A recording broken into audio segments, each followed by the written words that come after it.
Good morning, whatever day this is. Tuesday, the 2nd of June, 2026. My. How time flies. Welcome to Risk Neutral Trading. This is my virtual trading journal. The concept here is that everything I'm seeing on my screens is captured in the video, and my voiceover provides insight as to what I was thinking at that moment.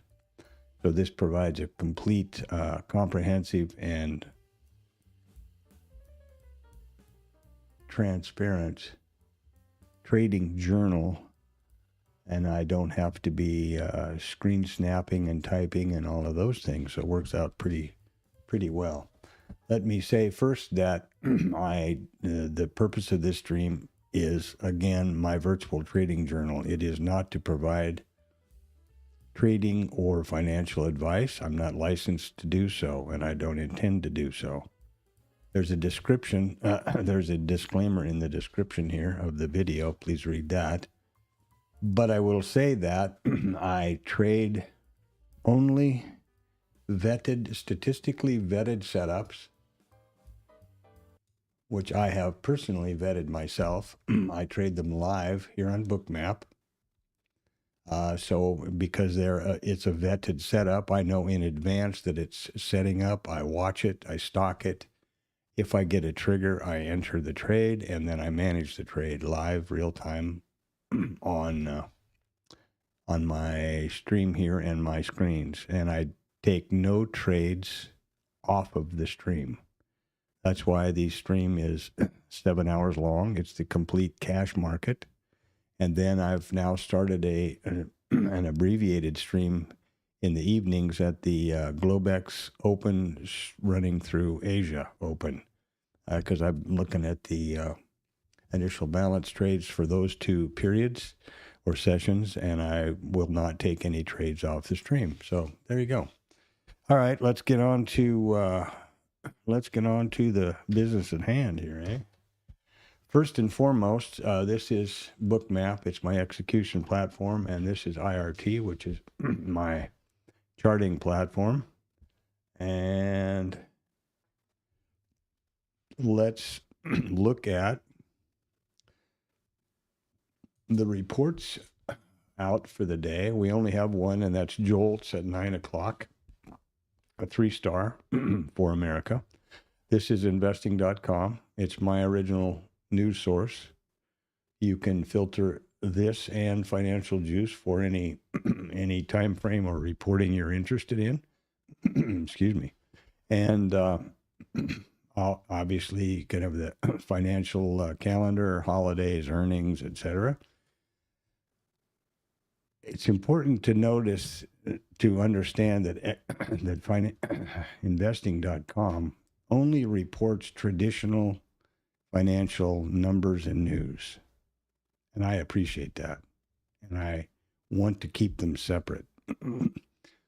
Also notice that the event title for any of these changes to a URL if you hover over it. So if you don't know what the JOLTS job opening for April is, you can click that link, see the most current releases and who puts it out, what's the story behind the report. Very informative. We are in earnings season, but it's almost concluded, so I'm not going to bother going there today. The second news source I use is Financial Juice. You see that they have a similar calendar function. I don't like it.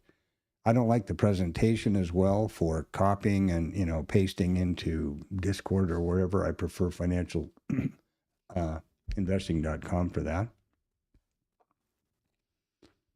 But the feature that I like from Financial Juice is exactly the opposite one, which I prefer in investing.com. Any non-traditional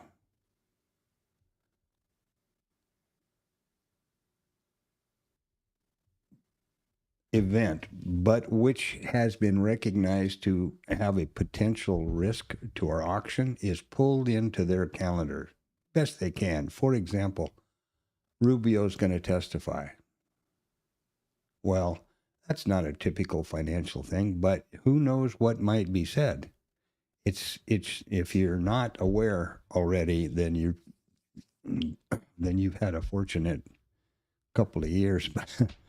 The anytime any of the new administration or the current administration gets in front of a microphone, there is a critical risk potential to our auction. This is not a political statement in any way.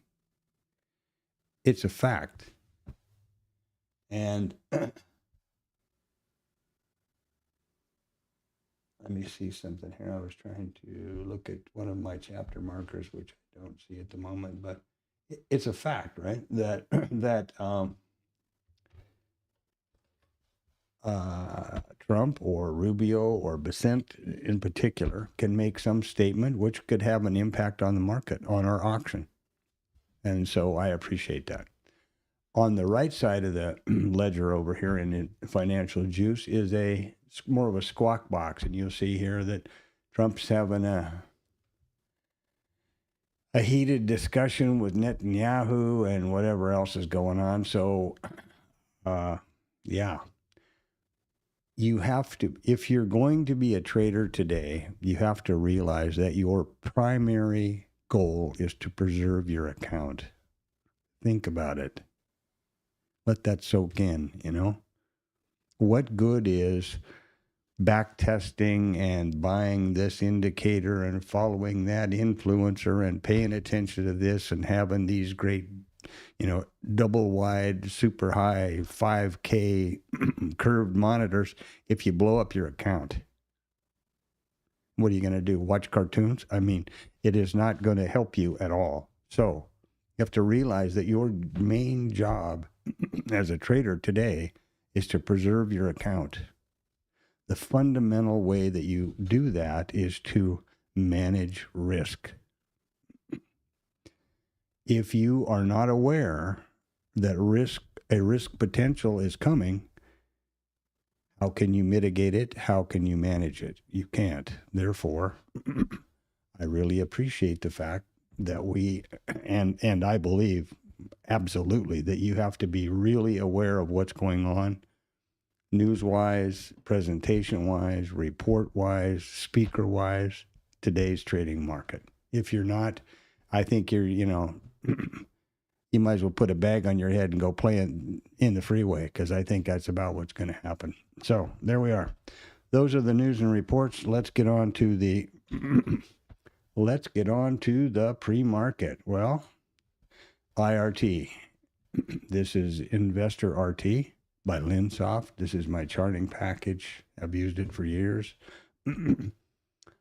Just quickly, if you notice that in the header of every one of these windows, there is the chart name, which is meaningless to you, but there is the instrument, the chart type, the periodicity, and the session in every one of these windows. So you can always tell what you're looking at. Also, I have watermarks behind some of these so you can see that. This is the mini ES and Q market profile, micro composite chart, and this is the micro. Same idea.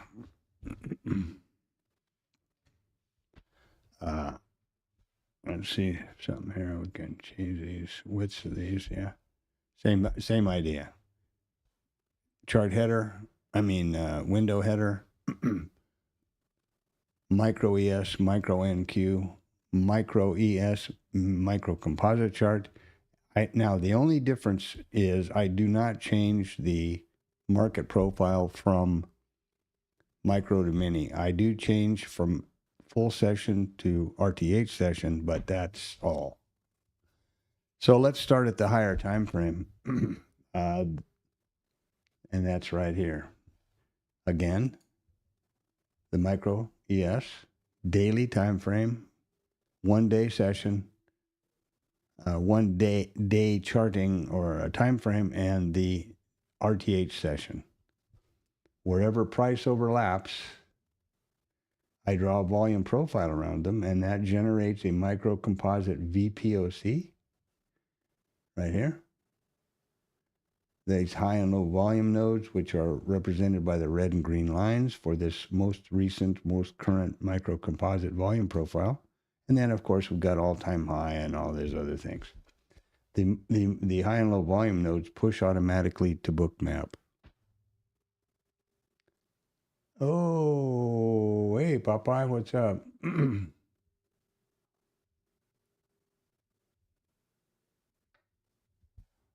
How you doing, Greg? So they push automatically to bookmap, as do the session prices. So let's take a quick look at the volume here. Well, we're not doing too bad. The ATR is about 2 points per 1 minute candle, and we've got 72% of average. That's average daily. That's average volume for this period of time. Looking back 20 days, 20 trading sessions. So let's have a look at bookmap. Now, this will tell you everything you want to know about the overnight session right here. This is Blue Boy. This is a real secret indicator that I have to charge millions of dollars for. It's actually a vertical line.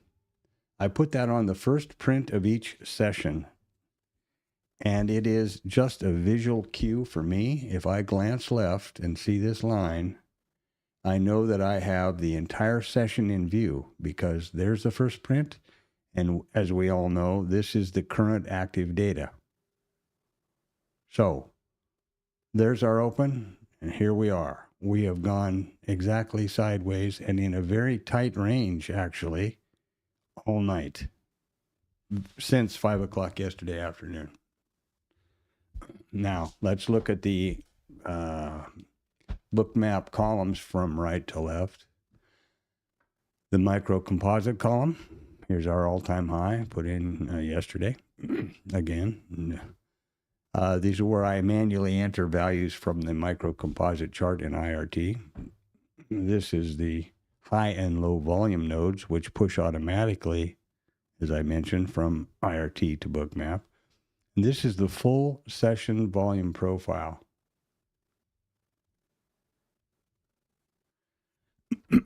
This started plotting last night at 1700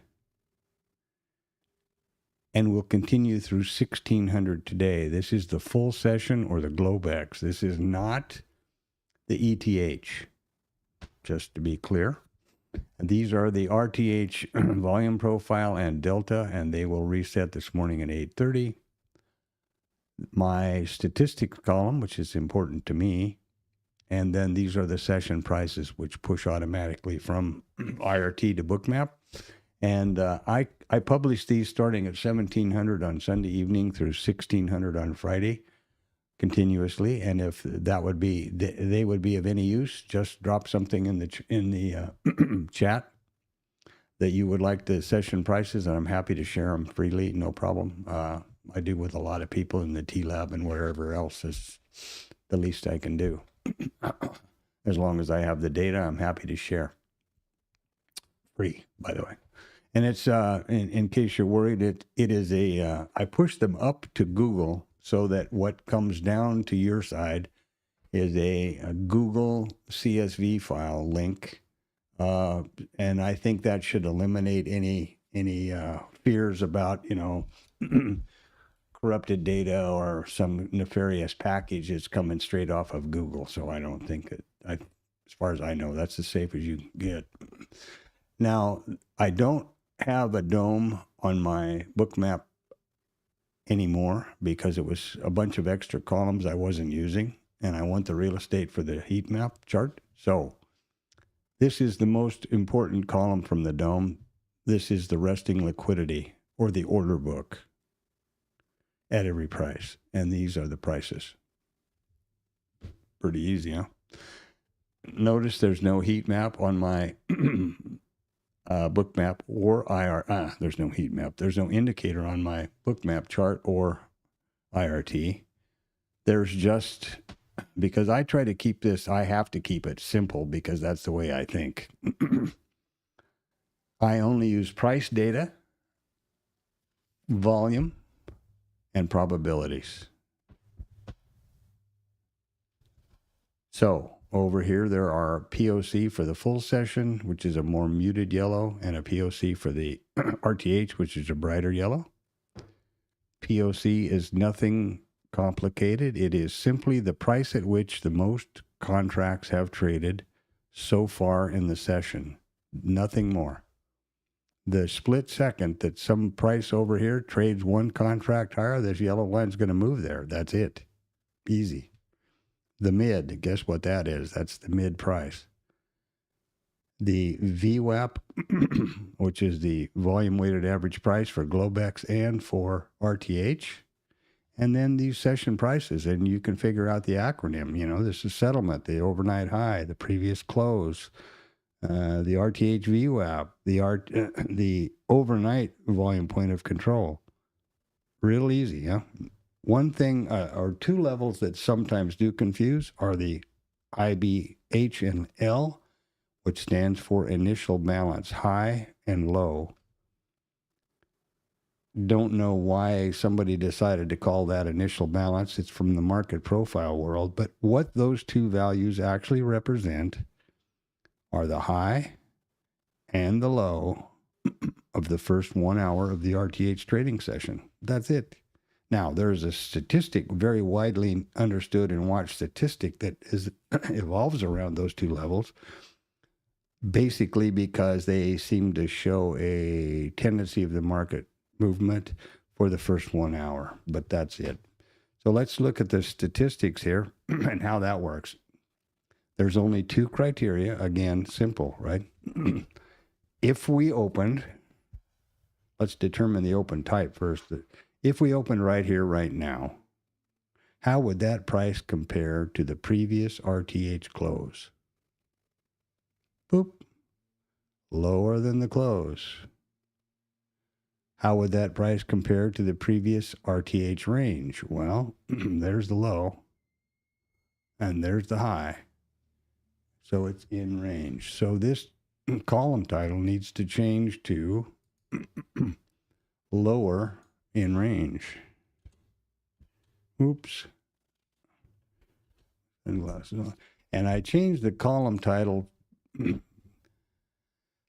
for my own use, because when I look back at a screen snap or the stream, if I see that title, it tells me exactly the relationship.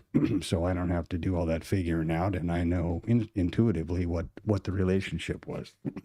Next, we're going to delete the statistics from yesterday because they're from, wait for it, yesterday. Now we're going to get the new ones. Isn't this fun? Here we go. The statistics come from the statistics study in IRT. There's a surprise. And at the moment, hold on here, let's look at something here. Refresh that. Coincidentally, a lower end range is where we are looking to open today. And there we are. So I can't see. Oh, here's a good example. Now, IRT will conveniently highlight the correct open type for today, but only after 8:30. Also, the text is usually all black, and when a level is revisited, it changes the highlight color to blue. So how does this work? The system looks back at 1,798 recent trading days, the most recent 1,798 trading days. Of those trading days, we opened lower in range, 523 of them. Of the days we opened lower in range, price revisited the overnight mid 82.2% of the time. Overnight mid. Well, where'd that go? Let's see. It's right there, isn't it? Yep. 82.2. And that, boys and girls, is just exactly as complicated as this gets. right there. Now, I'm going to open this up a little bit so I have, these are now 1 point high. Each price level is 1 point. There's 4 ticks within. And we're going to just go down this list. Next is overnight volume point of control, and that's 81.1. And that is right here. 81.1.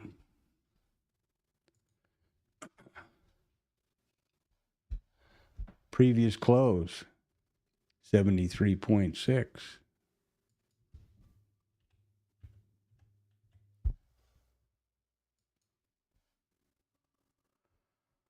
IB high, that's what I was looking for, 69.0. So here's the IB high.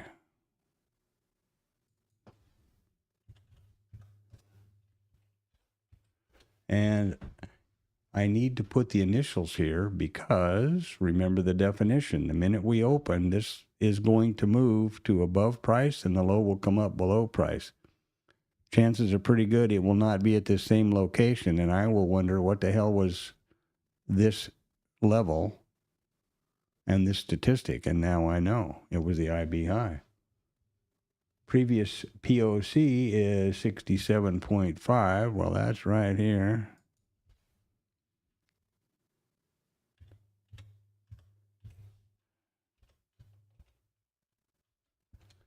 Okay, same theory about the naming. What else do we have going on over here? Overnight low, there we go, 65.6. Now the overnight low is buried right under here because we are in a really tight range. The world is trying to figure out what is going to happen with this geopolitical drama that we've got going on.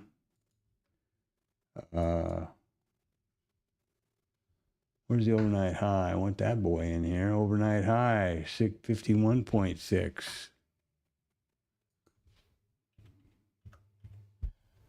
Now I need to do something because I'm late. I'm late for very important dates. I'm late for the TLab snap. And that is something I do every morning at 8:20 or thereabouts. And it's I'll show you here in a minute. This is why I stream, and because I multitask like I got 3 left feet over here. So the TLab is a bookmap Discord chat room started by a guy named Tom B.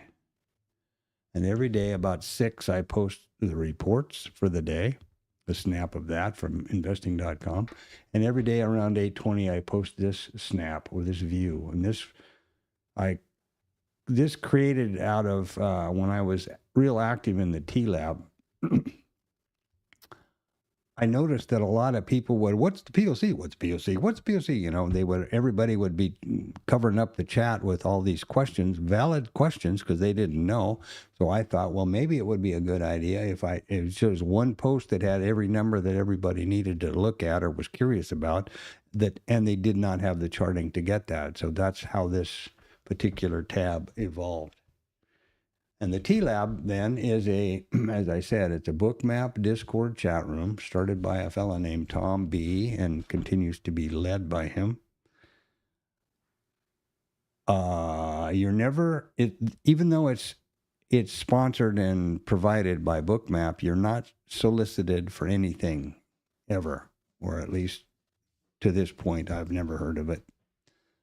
And it's also worth noting that it's not a trade calling room or live trading room, but there's a good crew of people in there. And Tom is, a senior trader with like 48 years experience. He started out as a money manager early on, and I would be amazed if he still manages other people's money at this point, because I would imagine his account is quite large, and he trades his own account, I'm sure. So, there you are. Again, not live trading or trade calling, but a lot of good advice and a good crew of people in there. So every day I tip my hat to them, and that's how it works. Now let's get on to something else you'll probably find important before we open, and that is to be able to trade on Bookmap. Hey, Antonio. Bon dia. 25C over here. Hotter than stink yesterday. Oof. 32 or something. By the time I was out for the 4-mile walk with my daughter. Yeah. Things we do for the kids. Eh? So, in order to trade with Bookmap, the first thing you have to do is activate the trade control panel with this padlock button right here. Boom. Now they have changed on the newest release of Bookmap. This used to say, pick a way that you will trade with your mouse on the chart. Now you select an account, and I'm selecting this account, and I'm going to have 5 micros, and I'm going to close that because I now have it's selected. I get the real estate back. I have all of my metrics here, plus I have cancel and close. I now need to zoom over here real quick and make sure that the correct statistics, there we are, it's Lucid. Multi-account trading is on. That's the Lucid thing. And what I'm doing with these Lucid evaluations is, that's the only way I could de-risk lower than a 2 micros and still be able to trade, right? With some sort of meaningful, without just throwing darts at the wall and stupidness, with some sort of methodology and system. So that's what I'm doing at this point, rather than my live AMP account, which is typically what I would trade. But I'm not going to investigate or develop a new strategy for risk management or whatever with my money at risk. So there you go. And now I need to set up the hedge just quickly. The hedge, there we go. Now the hedge side of the trade management, which we'll get into, is the same. You got to choose an account, same account, and this will be a mini 1 contract. Okay, so we're ready to go. We're ready to open, which is going to happen in about 2.5 minutes. And should we have a trade set up, a vetted trade set up, we will have we'll be ready to rock. So let's watch and see if I didn't get previous high and previous low in here on the statistics. After you've done this a while or watched for a while, you realize that, POC, mid, now watch this. You see how the overnight POC just jumped down here because this is a live market, isn't it? Yep. So I've got to move that down there, and the overnight mid may change, but so far it's okay. Typically, you see the POC, the mid, the high, the low, the previous high, the low. Those are kind of the most common and first statistics that we revisit through the day. Now, we've got 1.5 minutes here. I'm sure I probably forgot something, but I don't know what the hell it is.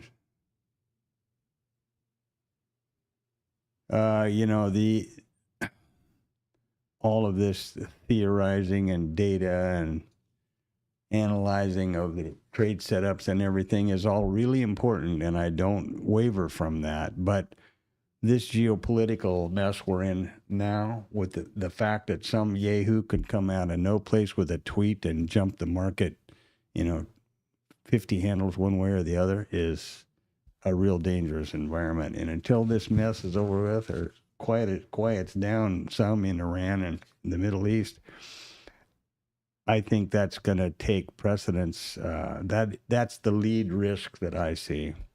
We have JOLTS out at 9 o'clock today. Probably may or may not even see a reaction in the market, frankly. Typically, it's a big one. But with this We're going to open here in about 30 seconds now, so this is not good. It's having data issues. That's a lot of fun. I'm always happy about that. And there's the open. Boop, boop. Well, there we go. We got that off. Now I'm going to jump the IRT from full session to the RTH session. There you go. Big legs over here. IRT swallowing the data. She doesn't like that.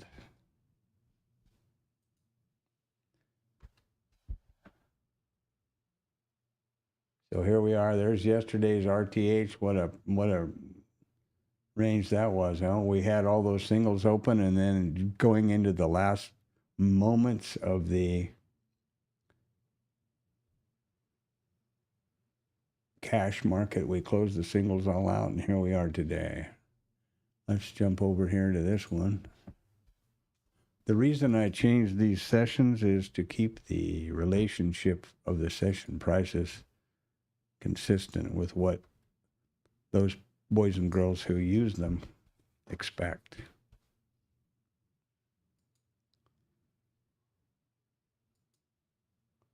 And I keep it on the micros because that's when I'm starting out trading first. Here we go. Hi-ho, here we go. Funny how there's one candle in the MES, well, two now, and we got a whole string of them playing out in the NQs. Volumes.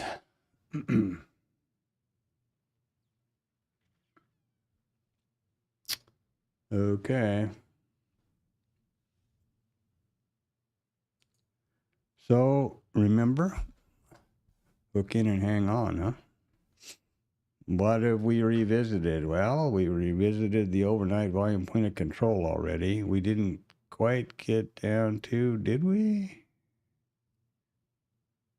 Nope. We didn't get to the mid yet. Now I'm going to widen these out to 5 minutes. Well, let's keep them 15 at the moment. And what I have to do now is get old blue boy awake over here.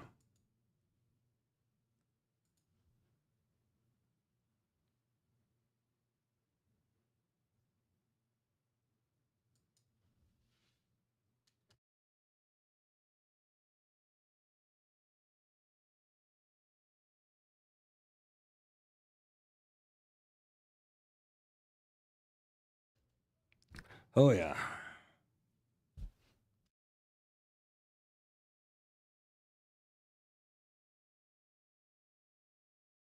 Keep telling my wife to ease up on the sneezing powder and the coffee, but she's not doing it. I'm going to have to spank her when she's least expecting it. Today is going to be another, Bangtam's exciting adventure. This is her first, she's going to start her first job today. We went out Friday for the interview, and then we went yesterday for some orientation-y kind of thing. Today she's going to go out. So I'm going to be ducking out of here at about 10:30. Now, unlike yesterday, I'm just dropping her off and coming straight back. So it's about 20 minutes there. So I'll only be gone briefly. Life is what happens while you're making other plans,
Okay.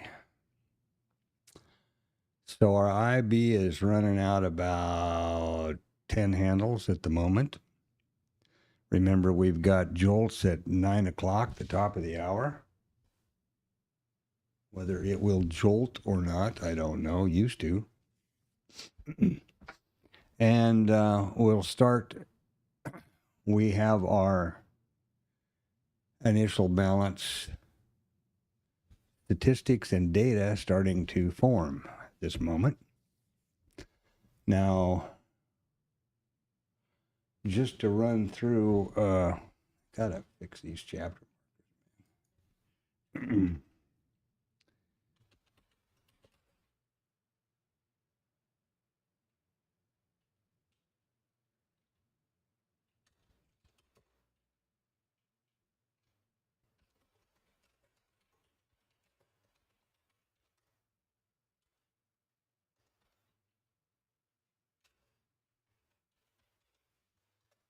So, as any of you who have been around here a while know, I only trade vetted setups based on statistical analysis and proven to have a positive expectancy.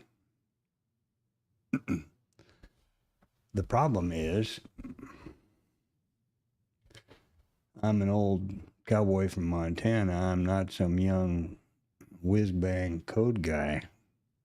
So when I developed this first initial balance trade system in IRT, and let me just briefly say first something that's important. In Bookmap, my trades are live, real-time, in the market. Both of these platforms are driven by the same exact data, but for the purposes of statistical analysis and, back testing and all of that, forward testing, any trades that are taken like this one here for 76 ticks yesterday by this system are executed in the simulated environment of IRT.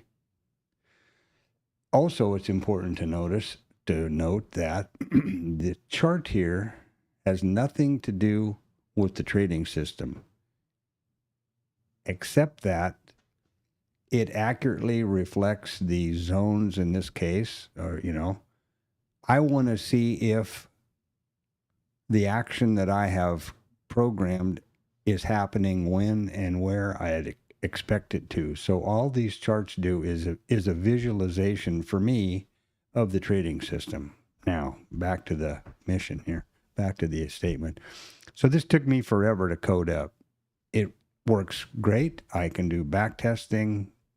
It puts out a Felonthora of reports. You can see it forward testing over here. That's all great. Similar idea for here. And this is a based on the Edgeful data, the IB Edgeful data, which is probabilities. And I prefer that. I think I prefer this one, or I'm testing, which is more accurate. These zones are hard coded based on the initial balance, whereas these are percentages of the range of the EB. In other words, this is 25% from the low, this is 50%, this is 25% from the top. So if the range is 1,000 points, these would be those percentages of that range for the initial balance. So that's a different approach, which I think is probably more meaningful and more adaptive to the fluctuating market. But this, back to the why I'm looking at a different data analysis source.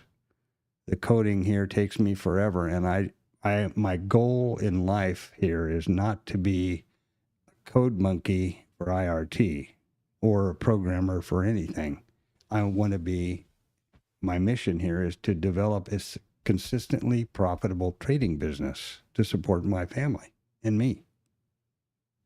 So what I'm doing at this point then, look at this pop here. What's all this about?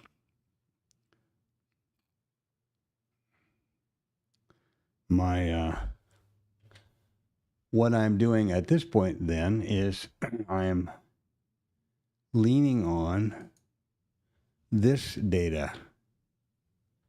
And the first thing we can look at is, what did we do? We're not inside. Well, we're an inside bar because we're inside yesterday. So we could look at that one. I don't know anything about this chart, to be honest with you. This is Edgeful. It is a data analysis tool for traders. First, we have a screener, which I don't look at this much, but it's probably my fault. It gives all of these various tickers here, and what's happening with relation to this ticker today for a gap fill, for the opening range breakout, for the initial balance standard report. It'll show all of these things. You see this is forming. That's because the opening range is just forming. This is what's going on for these various gap fills. What's in play is similar, only it's more focused to instruments and the reports. And since I know they're all forming, that we're going to just keep moving here. So the first report of the day would be the gap fill, and let me also now define the gap. So in the terms of real trading, the gap is where we closed to where we opened. And the range is, where did one of them go? I don't see. The range is the previous high or low outside the current high or low or open. So by definition, a gap, we are in a gap down because there was a close and here's the open, and we have not filled the gap yet, nor will we have filled it until we retrace or retrade to the previous close. So that's different than I used to define them. I used to define gap as the previous high or low to the current open. That's incorrect. That would be the range, the outside or inside range, or whatever they call it.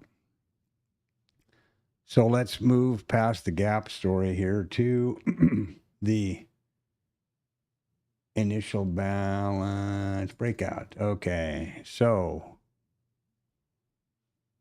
this is the initial balance breakout trade. It's still forming, we know that. And where I'm going with this is how I'm using this tool for statistics and probabilities to try to get away from all the laborious effort. I don't have a problem with all the homework, and I spend a lot of time with this, but I don't have to code anything, and that's where I fall down, right? Now, in general, there's a 74.8% probability that we are going to have a single breakout. There's a 22% we'll have a double breakout, and at 2.36% we will not have either. In the ES, which is something we got to change right now. Oops, sorry. MES. And this is MES looking back 6 months. Notice that the probabilities are pretty much the same.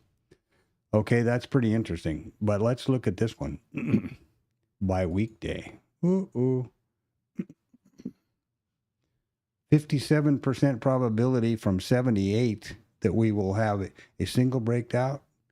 42% will have a double breakout, and 0% that we will not break either high or low of the initial balance.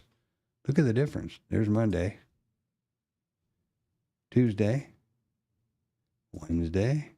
Wow, huh? I was quite surprised at the drastic difference. 88% probability on Friday, 58% probability on Tuesday.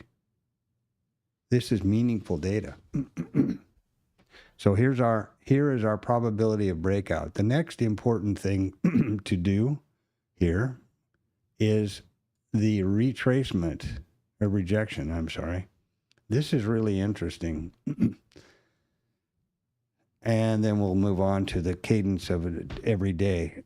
This is data, also can be filtered by day and zone.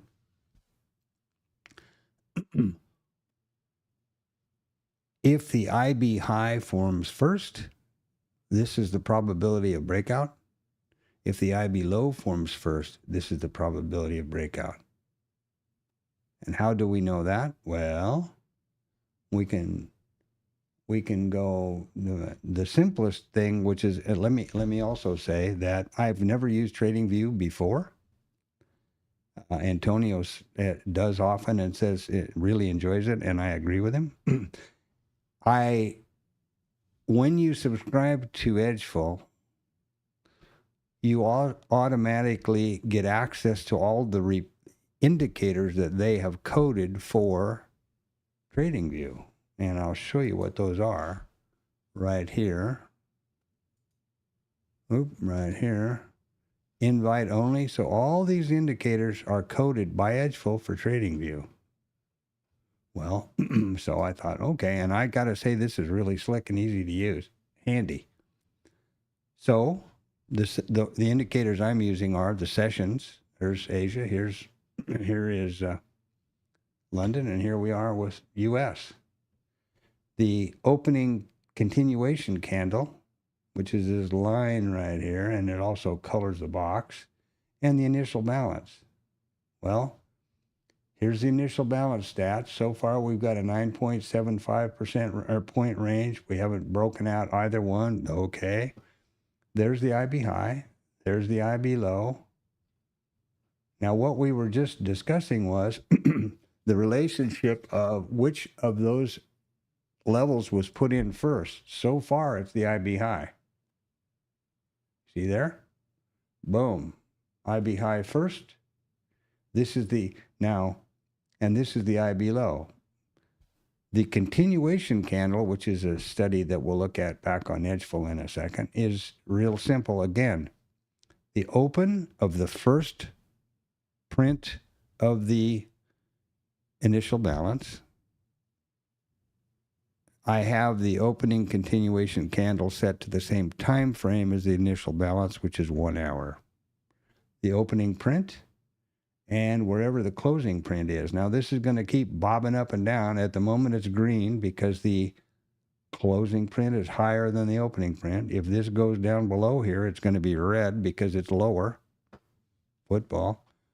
And at the end of 1 hour, wherever this candle closes will indicate the direction or the bias for the day and the zone. These zones are, again, IB high, IB low. This is 25% from the low, 50% from the low, 75% from the low. Or, as I like to put them on my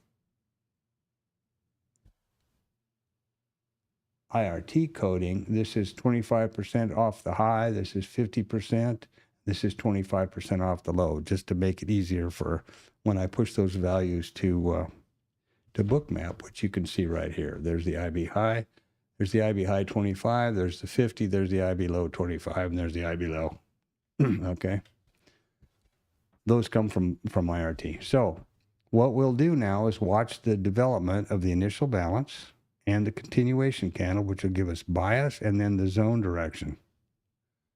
And again, I can't get over how handy this thing is to use. When I'm doing I'm now doing the evening Globex Open for the stream, a live stream for the Globex Open and for Asia. So here's the indicators that I've coded up. It took me 2 seconds to adapt here in TradingView. This is the Globex Open last night, the initial balance, the 1 hour opening range. It's not really I consider the initial balance to be the first 1 hour of the RTH trading session. So I think correct nomenclature for these areas would be the opening range, whatever. And here's for Asia. So much simpler than messing around with that. And then So what we're going to do is just monitor this at this point. Let's look at the continuation candle so I can tell you. So this is that continuation candle where we will, and it's forming that I just talked about. The opening print of the initial balance and the closing print, wherever that lands up. That's how this will work. Now, over here, there is the current initial balance high, low, and the zones. And there are the zone values, and those are pushing to bookmap. I have coded, if I can get this thing to wind back there far enough. Oh, come on, man. Jesus Christ. I have coded this in such a way that the gold high and the gold low are the Asia, green are London, and red is US, but I also have coded the IB high and low for each one of these, or the opening range. So here's the Globex opening range high and low. Here's the Asia high and low, and then here comes the low after the breakout, and the same thing over here. Took for, it takes a long time. It took about a second and a half in investing in TradingView. During this, now, this setup will take a trade in the simulated environment if we get the signals. And let's get back to something more meaningful than all this noise. Okay, we're going to have the news out, the JOLTS out at the top of the hour.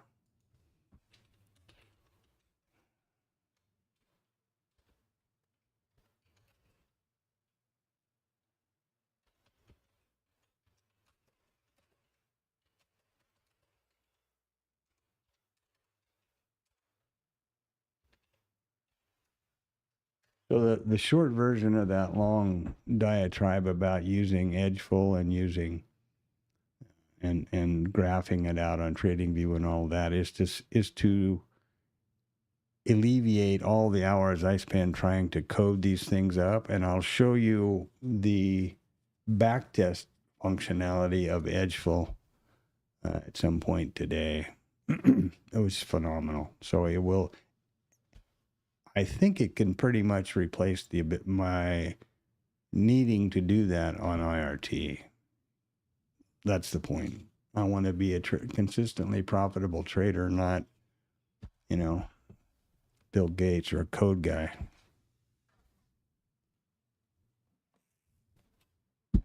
Simply because I am not. I mean, if I were like, part-time Larry who sits down and codes up a Monte Carlo system in Python while he's talking on his, on his stream in 5 minutes, well, what a pleasure. But that's not me. I mean, I don't have those skills, and I'm at a point where I'm old enough to realize I need to focus on what I want to accomplish, not on continually learning and developing something new. Because it's diminishing returns, right? It's the cost-benefit analysis of that time. So we're teasing the IB high. Now remember, this is not an IB high. It is the current developing IB high and low. Until 9:30, this is go up with price, as this will continue to go down with price. At 9:30, they cease to move, and then we have that statistic in play.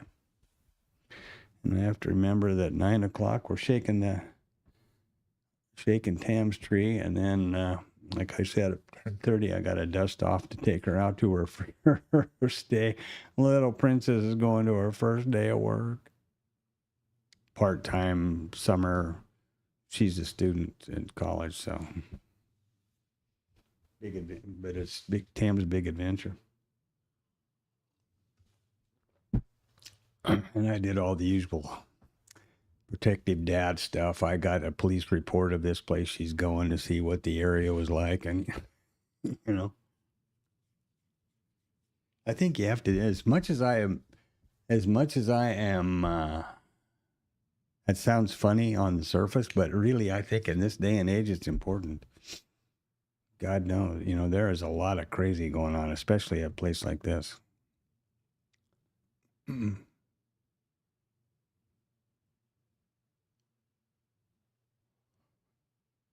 Well, what have we done?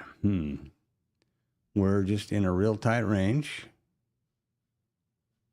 20 handles so far. Is it? No. Hell no. 10. 95 to 05.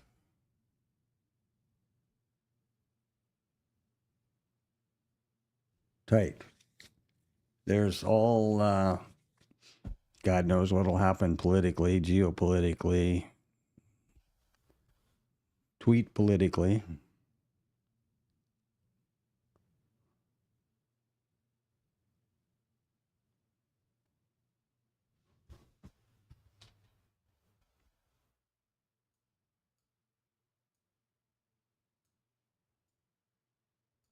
Looking around for news sources, I still keep an eye on Walter Bloomberg. In case you don't know or haven't used it, I don't have it available on my trading machine here, but I don't participate in social media, but there's a source on X called Walter Bloomberg at Delta One. Very definitely worthwhile. The guy is in Geneva. He has a Bloomberg terminal, which, in case you don't know, is $36,000 a year, or 31. It's $2,660 a month. And anytime that there is any geopolitical trading news there, he posts it in this Walter Bloomberg Delta One, and it would be, you can tell the difference from the Bloomberg are all in caps. Quite meaningful, quite interesting data, and oftentimes more quick and more real time than, say, Financial Juice. So Walter Bloomberg at Delta One on X, if you care.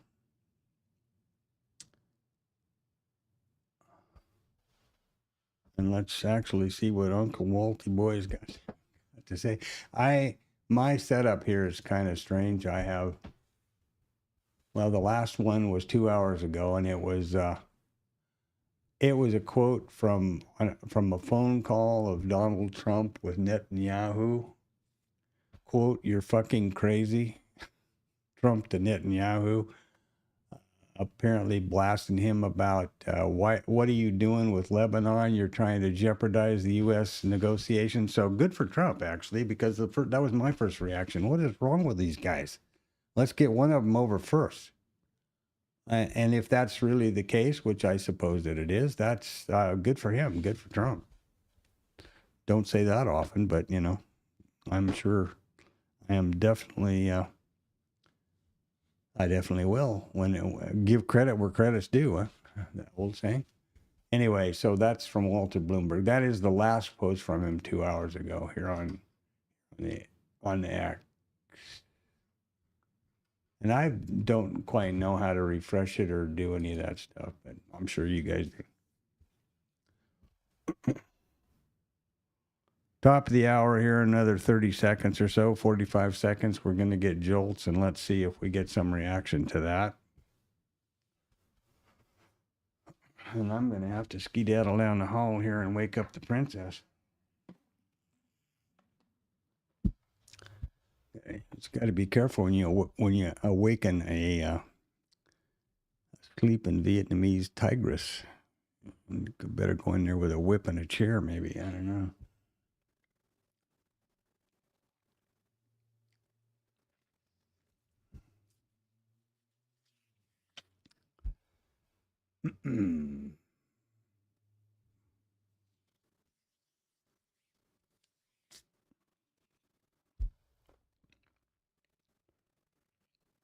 Boom. What happened with JOLTS?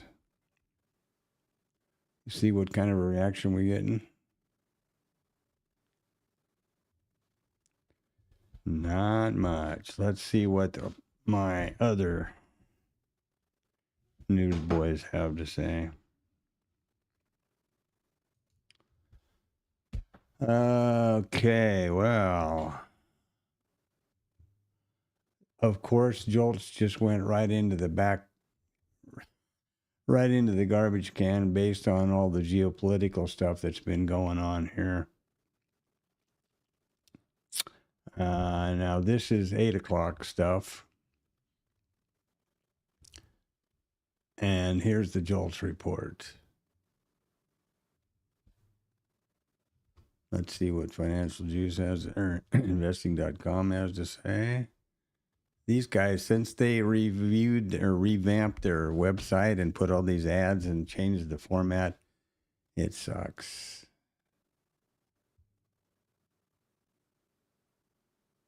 Well, it says there's an increase in job openings. Do you believe that?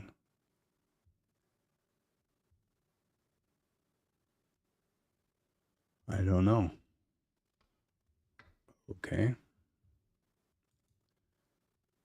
This is what's going to rule the roost, I think, today. And you can see that the JOLTS number was essentially a nothing burger.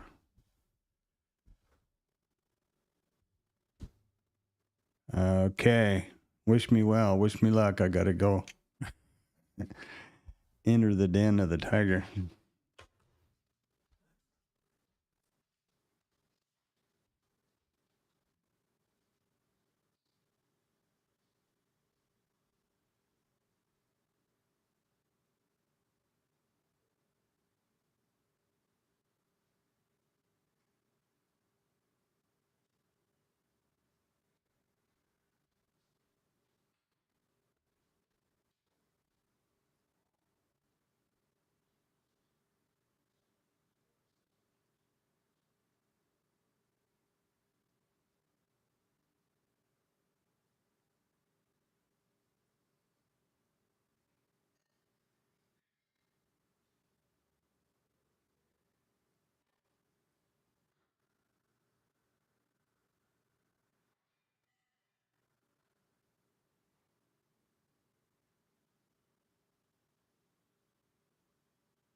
Oh, I made it in and out.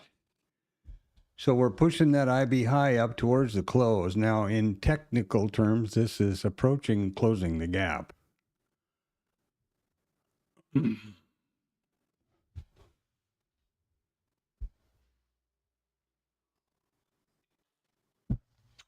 I made it. Let me just do a quick inventory of my fingers and toes. I think I got everything. Okay.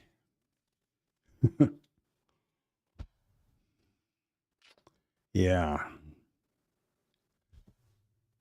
Well, I tell you.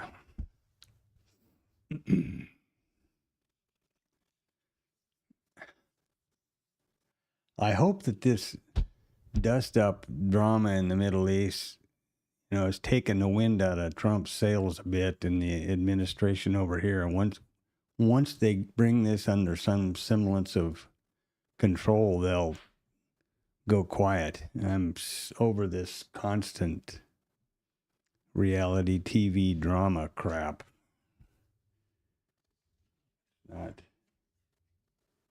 Not fun, in my opinion.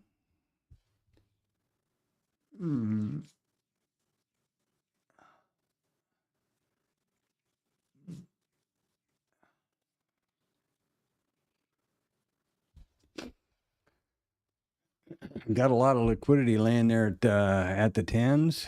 I would say that's where we're headed without any doubt, which would be the overnight highs. And of course, closes the gap and does all those things. Now we're looking at the initial balance. So if we remember that continuation candle,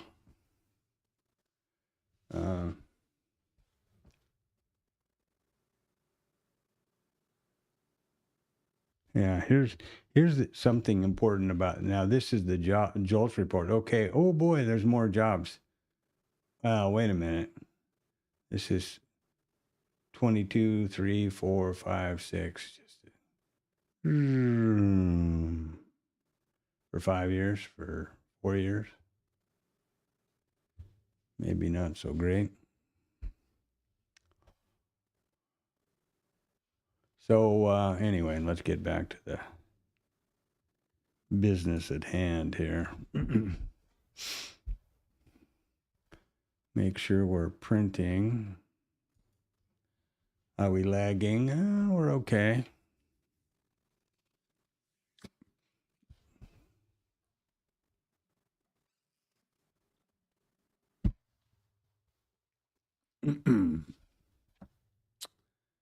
Okay.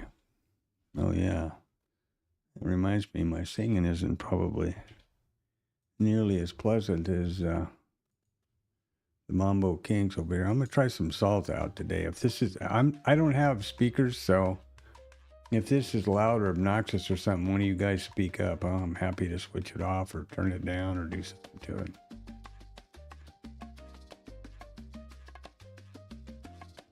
I thought that might wake everybody up.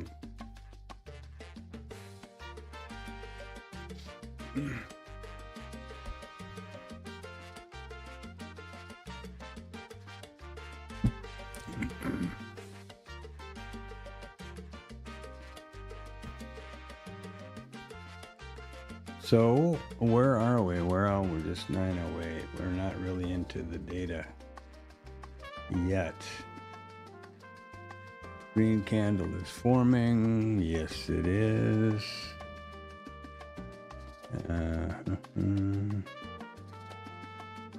Let's look at the initial balance breakout.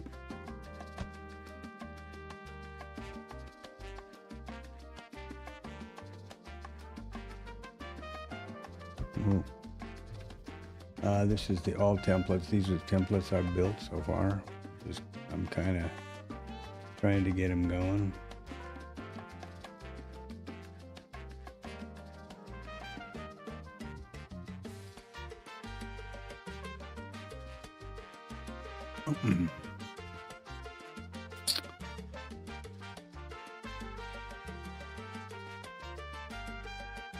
This is all days and all zones. The initial balance high forms first. The initial balance low forms first. We know that the initial balance high formed first, but now it has been, well, this will be great.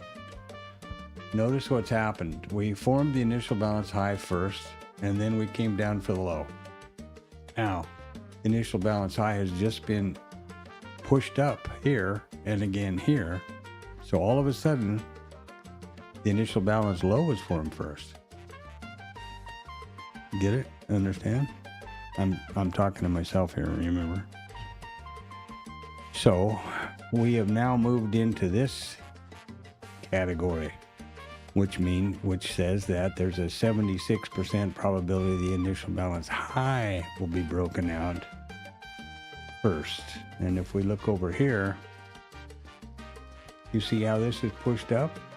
Now all of a sudden, the initial balance low was first and the high is up here. And as I said before, at the end of the initial balance, the location of the ending print will dictate the zone.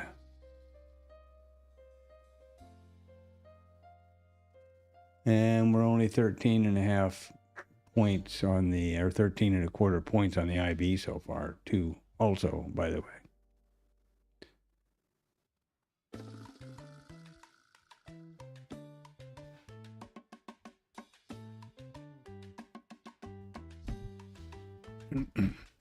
I really hope this works because I am, I'll do whatever I have to do to achieve what I'm trying to achieve. But if I can get around or replace or circumvent, or whatever, however you want to phrase it, hours and hours of struggling with getting code to work. I have the idea that I'm looking for, but the time is involved getting the code to accurately represent that or reflect that given the data. And here are those two liquidities that I was so beautifully predicted were going to be revisited. And that's a joke that everybody in here knows because I don't predict anything. You can certainly anticipate something, and it has been worth noting lately that any kind of liquidity that they're throwing in a book like this, price seems to go and tag it out pretty darn consistently.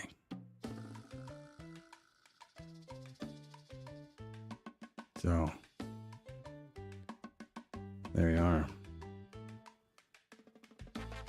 Now we're 13 minutes, hour and 13 minutes in, so we're not quite at the 15-minute mark to the IB set yet. What are we probably going to do? In my opinion, we're going to come up here and see how settlement looks, and watch them flashing the liquidity here at that 14 or 15s. See that? Watch. There you go. How are they doing that? They're just adding, pulling and stacking on the orders here in the resting orders.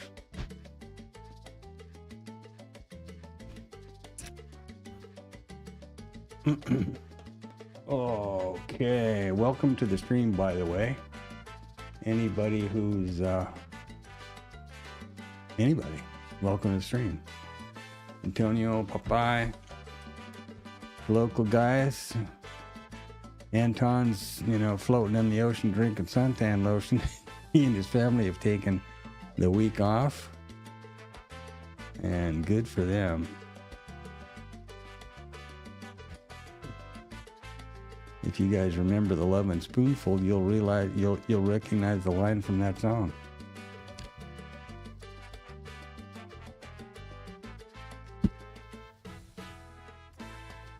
And Lovin' Spoonful was a band, not a drug. So there you go.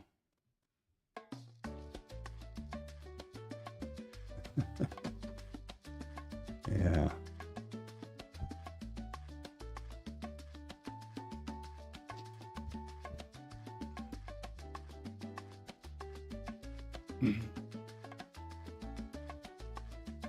And yes, I'm probably crazy. It helps.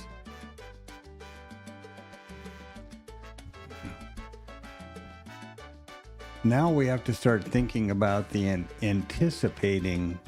I don't recommend this I actually even have a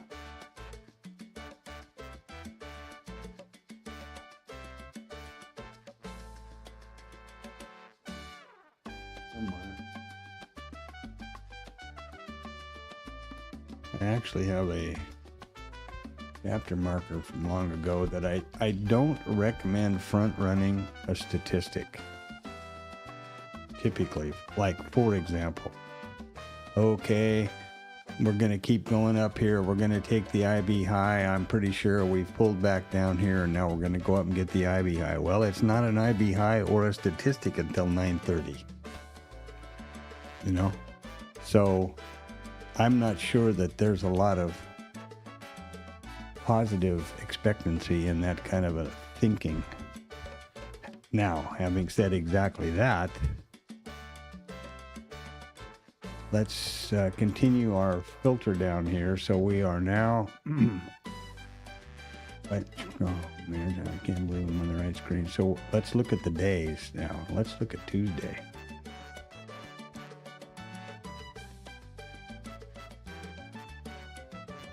Look at the difference. Did you notice this difference right here? By filtering out for Tuesday. The IB low is now formed first. The IB high is the most suspected breakout. I'm going to do this again. Keep an eye on these levels here. What do we got? 16 and 83. Let's go. Ooh, wrong one. I want to go to custom report. Let's go back over here to all days. Not so much. Went from 23 to 18. I'm sorry about that. I thought it was a bigger drop. I'm imagining, I guess. Where the big hit can happen is the closing zone. So what do we have? We have a 78% probability and a half, call it 9% probability that we're going to break out the IB high when the IB low is formed first. That's just kind of a rule of thumb. Typically, the opposite side to the first, or the last level to be put in, is typically the first one that's going to be taken out. It makes sense, right? What's price doing? Price was down here, now it's going way up here. Where is it more likely to go? That way or this way? I mean, it's just common sense, I think. I hope. And here's our range. Now we're up to 16 handles. So there is a school of thought that you can actually front run these. If price gets down to the 25% or even as low as the 50%, you know that there's a 78% probability that we're going to take this high, so you can go long and front run that with your stop at the 75 or below the low. In this case, it's a 16-point range. So if you've got long here at the 50, this would be a 4-point stop at the bottom, right? Because the IB range is only 16 points. That is not undoable, and it's within this, and it would be leaning on the statistics of the move, knowing full well that if it gets to the IB low, that's going to change the whole dynamic, right? If we come down here and put a new low in, all of a sudden the IB high is the first and the IB low is the second.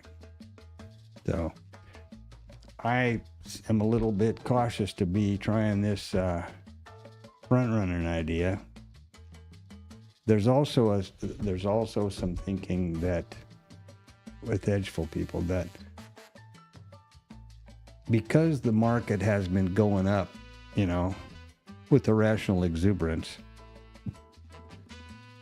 the pullback to the 25%, looking at the high, is realistic. And on the other side of the coin, if you're looking for short, not in this environment, say this was down, the 50 is the place to look for the pullback. And what do they base that on, you ask?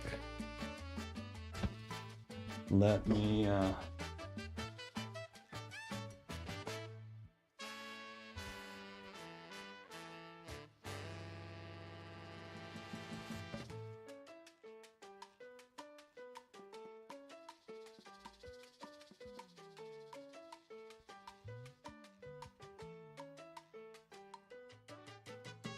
I gotta get these chapter markers. Now we've just exceeded the high again. This is not the IB high. We've just pushed it up further, right? But if we want to get over here and look at the rejection, let's look at this part. Let's look at the retracement. So this says that the IB high is broken out, and this is on Monday, which is no good anymore. Got to change that to Tuesday. Oh, man. Okay. And the retracement zone, there's no zones. Okay. On Tuesday, it says that there's a 44% chance probability that when the IB high is taken out, after the IB high is taken out, we're going to pull back to the 25% zone. This is what I was telling you about when they are looking at 25% for the entry going on longs and 50% on shorts. There's only 11% probability today, looking back 6 months on the MES, where we take the initial balance high breakout, that we will pull back. 44% probability will retrace to the 25% level. Only an 11% probability will retrace to the 50. How can I think about trading that? Well, here we are. We take the IB high. There's a 44% probability will retrace to here. 11% will retrace to here. My thinking is, if I want to wait for that statistic to be achieved and then trade based on the retracements, I would enter around 25%, put the stop below 50. That's the thinking. Oh my. So we'll see. And this is just me. Remember, this stream is not my way or the highway. It's a collaborative effort. I really welcome any advice, critique. You're freaking out of your mind, whatever. And I am continually narrating and talking out loud here because that's the only way I get what I'm thinking into the recording. And, you know, it's not like, again, it's not my way or the highway. This is just what I'm doing at this moment. And I'm trying to think out loud the best I can.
Just thinking about that quote from Trump on his call to Netanyahu. For Trump to call somebody "you're fucking crazy," that's pretty that's saying something there, boy. If that ain't the pot calling the kettle black, I don't know what is. But yeah, but I agree with him, actually. And as I said, give the devil, credit where credit's due.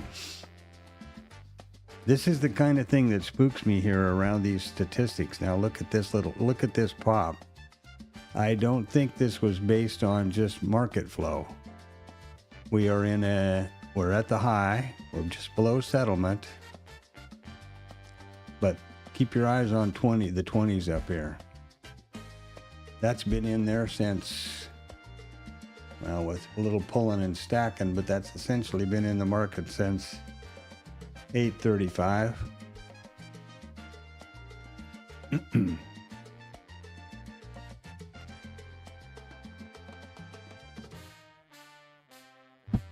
So let's see if I can get my collective thoughts in order here. We're going to have the IB low, the IB statistic in play in another 4 minutes, meaning that we're pulling back from the IB high now to mid VWAP. We are 6 or 7 handles below the IB high in settlement. We've closed the gap, taken out the overnight high. Let me get over here. So now you see how this is pulling down? At 9:30, the location of this candle, this close, is going to dictate the zone. And in the case of the IB low being formed first, the zone assignments go 0 to 25, 25 to 50, 50 to 75, 75 to 100. Were it the other way around, 0 to 25, and so on. So,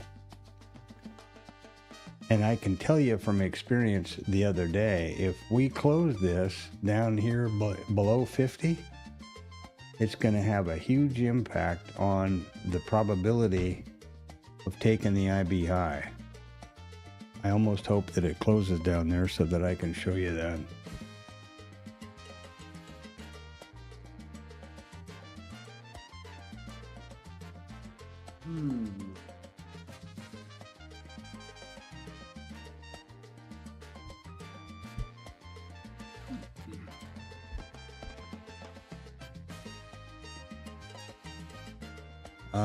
Yeah.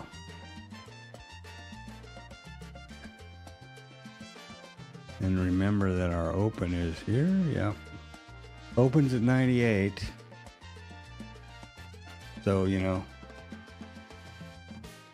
we got the IB high in and we got the IB low at 95. And we are, guess where we are? Whoop. Right.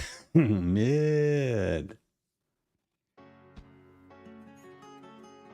I don't know.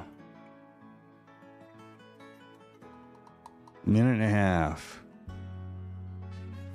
And they're bouncing it all over Kingdom Come here. Let's see where we go and what we do.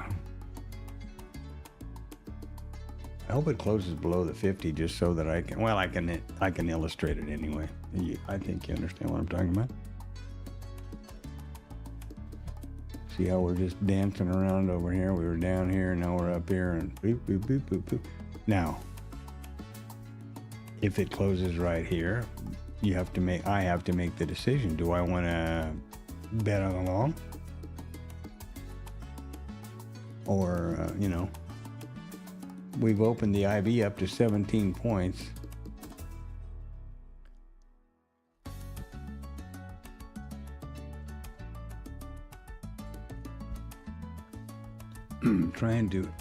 Trying to ensure that I take 1 or 2 trades a day, and so far I'm just not seeing, hasn't been happening because I don't know whether I turned into a wuss or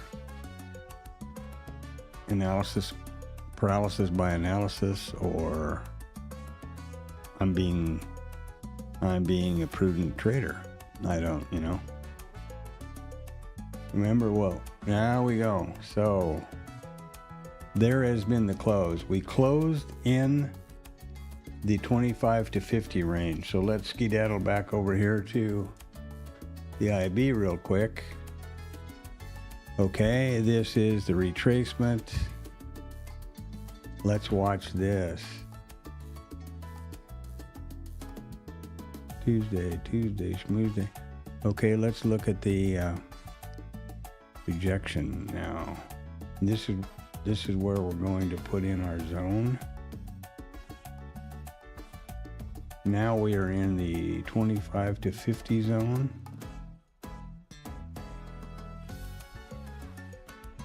%, probability will break the high. 20% probability will break the low. Did I do that right? Yeah.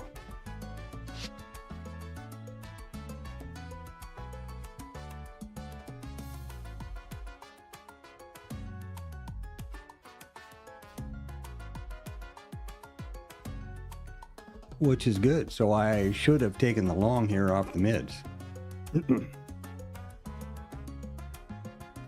That was stupid. Now we're only four points to the highs. I'm still thinking we've got 20 on the scoreboard up here, but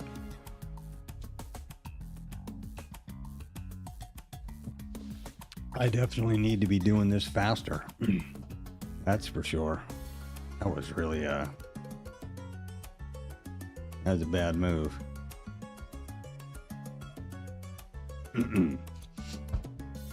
That was not a good move. Now I would be chasing, in my opinion, which I don't do.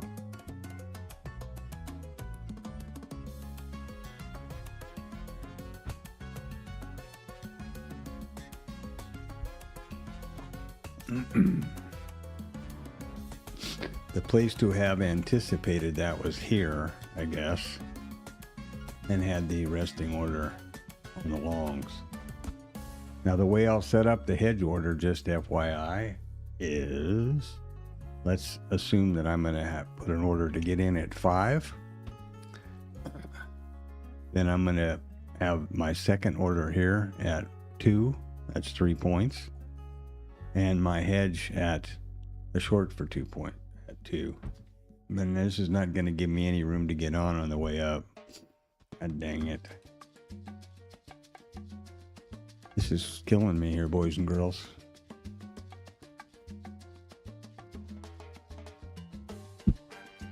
Your own worst enemy, isn't that what they say? I am.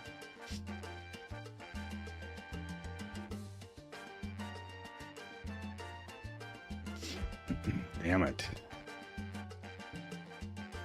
I don't trade. I don't chase and I don't trade breakouts. So what I will do at this point is revert to the retracement theory. I missed the front run. So when we take out the IB high, which I'm assuming is going to be imminent, I'll wait for the retrace to 25 or just below it, and have my orders there for the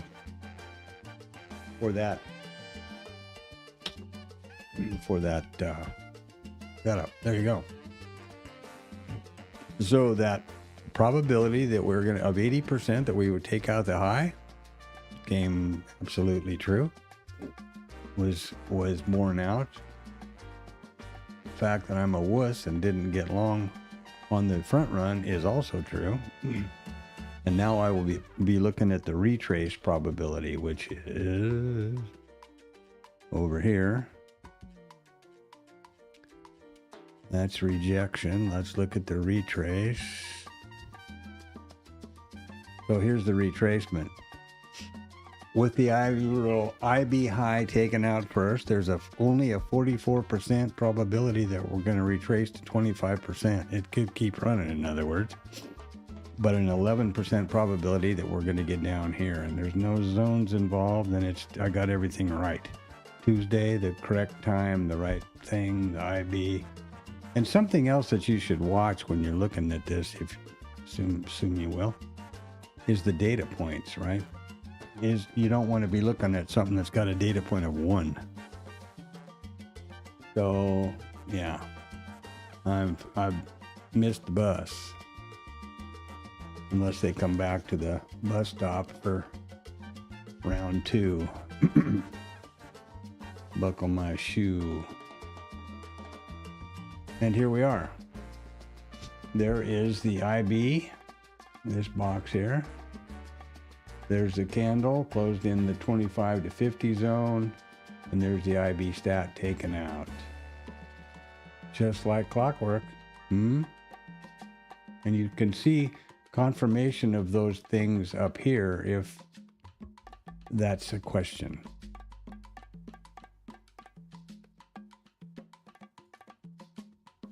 Now over here we should have a breakout. And there we go. This is still not coded right, and I apologize for that. I'm busy doing this edgeful stuff at night, and I just keep spacing this out. Plus I did 4-mile walk with Tam, and you know. The reason I'm apologizing here is the way this trade worked was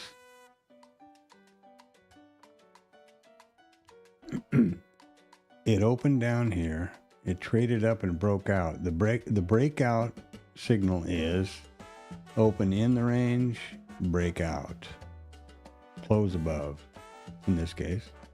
The problem is it's picking up both signals, the trigger and the breakout, on the same bar, and the way the system looks at this is it doesn't know which is happening first. Obviously, we didn't open up here, trade down here, go up there, right?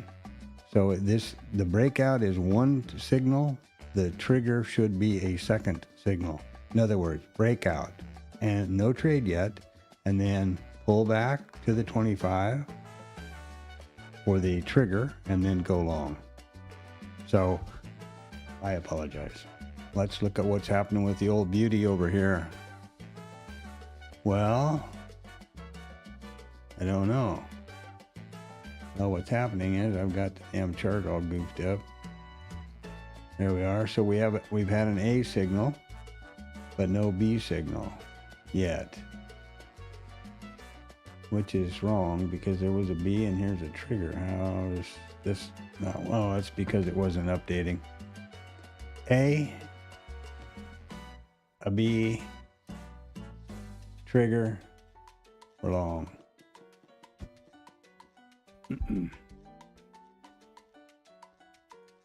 Yeah.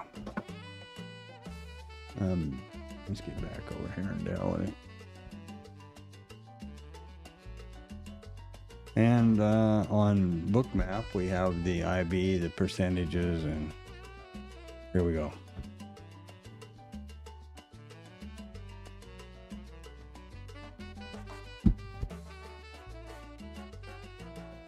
Got to leave in a little less than an hour with Tam. I got to make sure everything's under control here. In su casa. Mi casa.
Well, now in the old world, this could be considered a VIB continuation trade in the static world.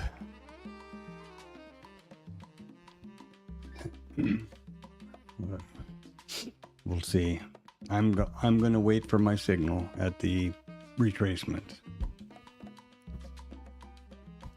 Not sure just how to interpret the fact that there's only a 44% probability we're going to retrace to here. At what point between there and there do I think about putting on a long? I don't know. Any ideas?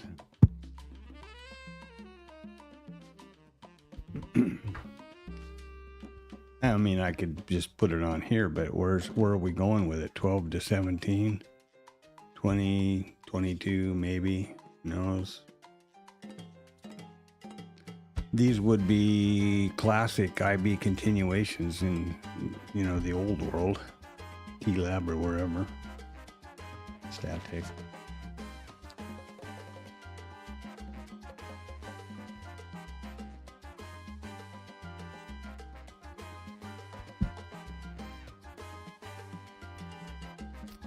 I'm mindful that I need to... Oh no, it's only 42, okay.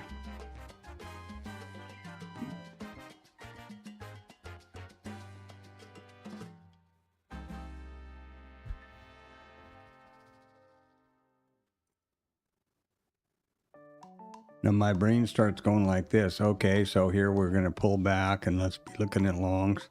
And then I start thinking, but these are lower highs and lower lows.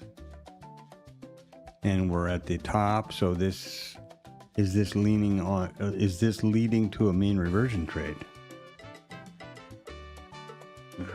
Man. Sometimes I wish it was easier if I believe that I think myself into a box a lot of times.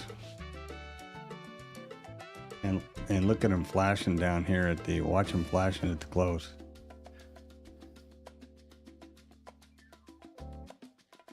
Them, who the hell knows them, but the liquidity is flashing at the close.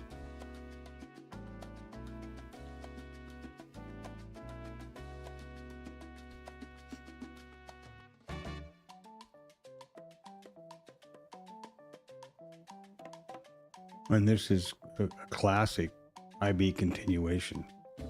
Beautiful.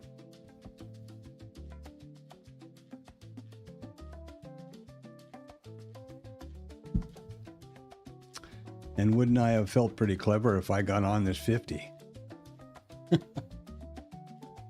And that's how you have to do it, I think. Just do it. At some point, it's all just as set up as you can get it, and then the outcome is 50-50, I guess.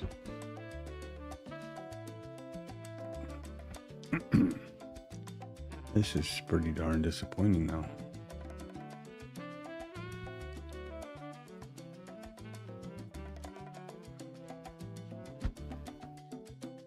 Well, I hope somebody got on the long.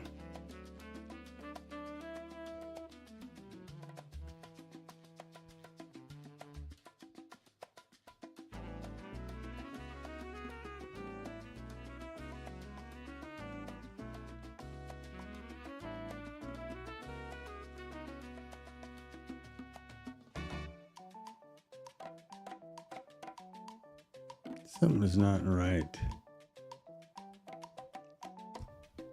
here.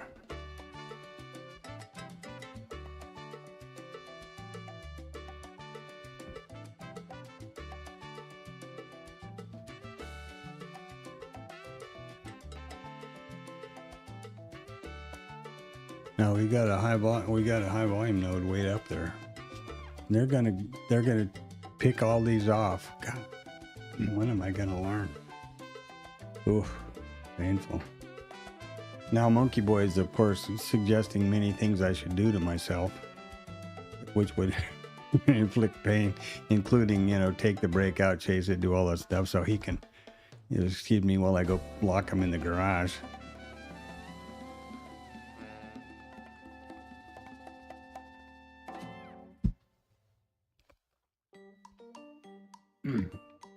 Damn it.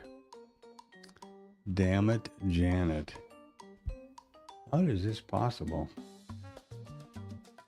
32.75. Okay.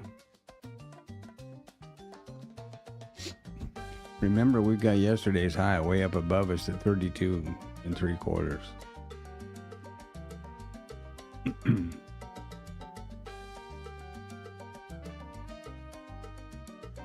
Oh man, frustration. FOMO alert. But what to do? It's so easy to convince yourself that you're not monkey boying or FOMOing in, you know, it's a breakout and that's a valid setup and all those things. I can't do it. It's against the rules.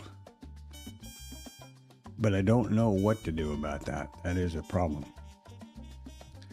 The problem is to have taken the setup when it existed right here. Or actually here. When it was signaled right there. There. Where it was there.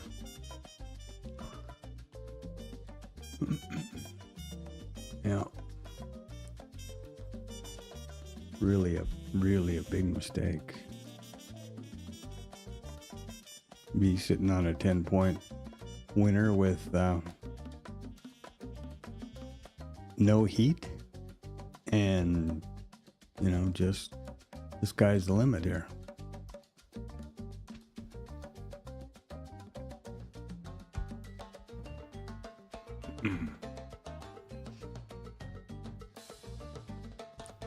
What to do?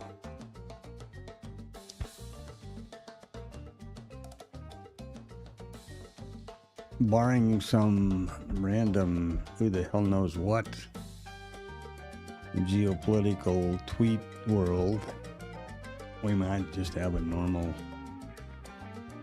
auction day today. That would be sweet, wouldn't it? Look at the 20. Look at that pile of liquidity sitting there at 20s that I was talking about so long ago. And here we are. Isn't it funny?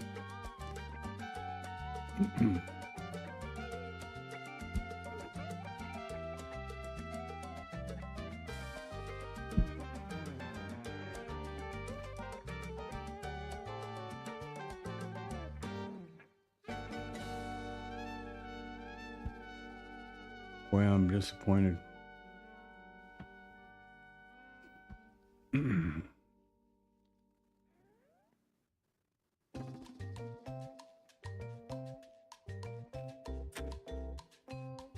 So, damn. This is where a lot of traders, I mean, I'm not going to do this, but this is a point where a lot of traders would start trying to pick the top, right? Looking for that profit taking to take a short counter trend trade, all that. I do not do that. I also don't chase, which is I'm going to be probably regretful of in another 10 points, but I just don't think that's I made two grave mistakes here and here.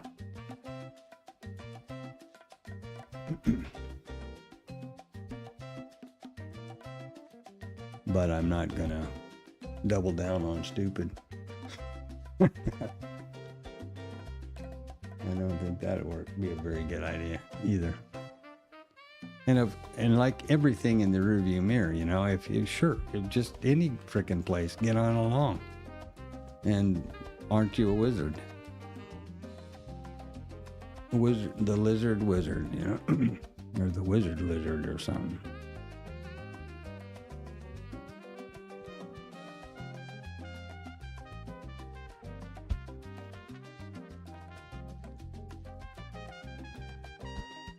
Man.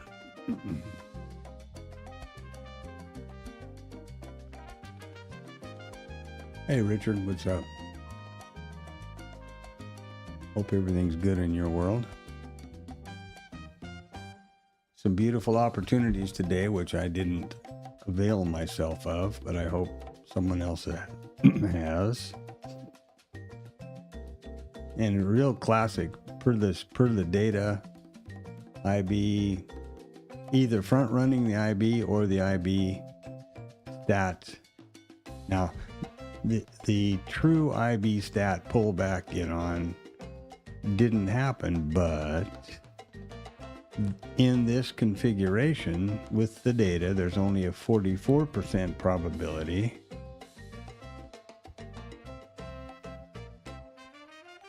Where'd the retracement go? Right here, 44% probability that we will retrace to the 25. So that means there's a 60+% probability we're not going to retrace that far. So I really blew it right here. And these liquidities have been just obvious as the nose on your face, and they're going to continue to go up and take them out.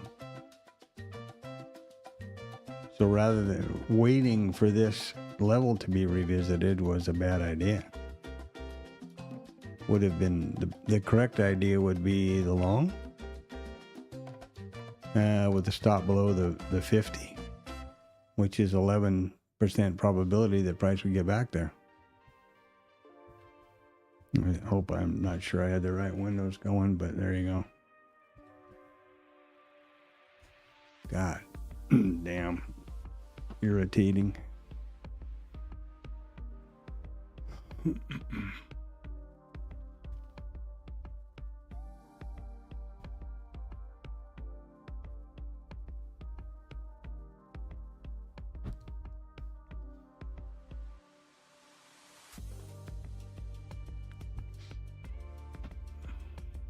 And of course, at the end of the day, when we get up here to the previous RTH high, it will be so obvious in the rearview mirror to have just gotten a throw along on right now. What is there to,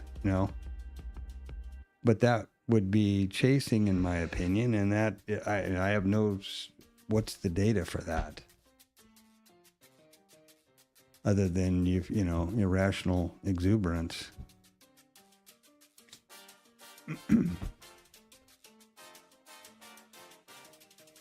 I don't have one. So I'm trying to hold the line at only taking trades which I have statistics on, and just YOLOing. YOLOing isn't one of them. What does YOLO mean anyway? I guess I could Google that.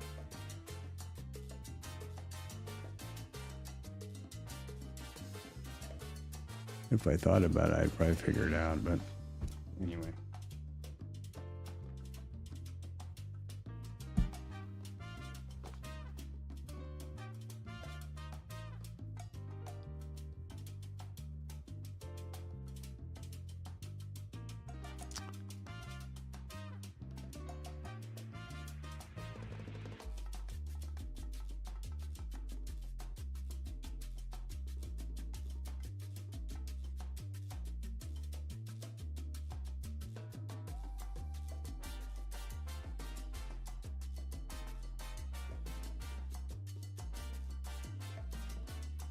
I'm not sure which is worse, to know or to anticipate in advance correctly what's going to happen based on statistics and data, or just to be a completely dumbass that doesn't know anything and then you just probably feel better. But to stand here and talk for an hour about how this is going to set up and what I should do when it does, and then it does and I don't. Oof. I need to think about that one.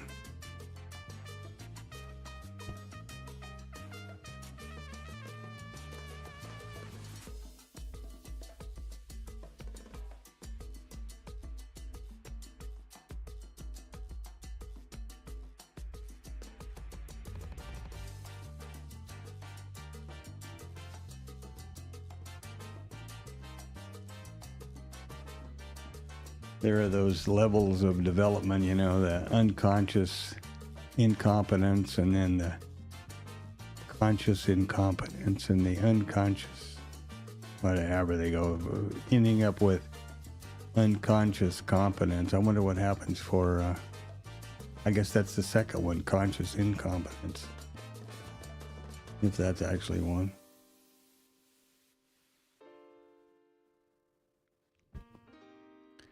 Or I guess another word for is wussing out.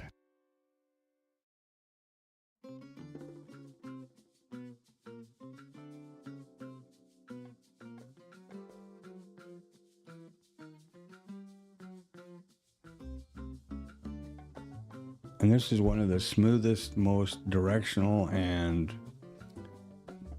aligned with data days we've had for a while, I believe, that I remember anyway. And of course I could replay it, but I won't do that tonight because it's too fresh in my memory. And so what? I know what I did wrong. The question is what to do about that going forward. That's the only way to develop, I guess.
And up we go.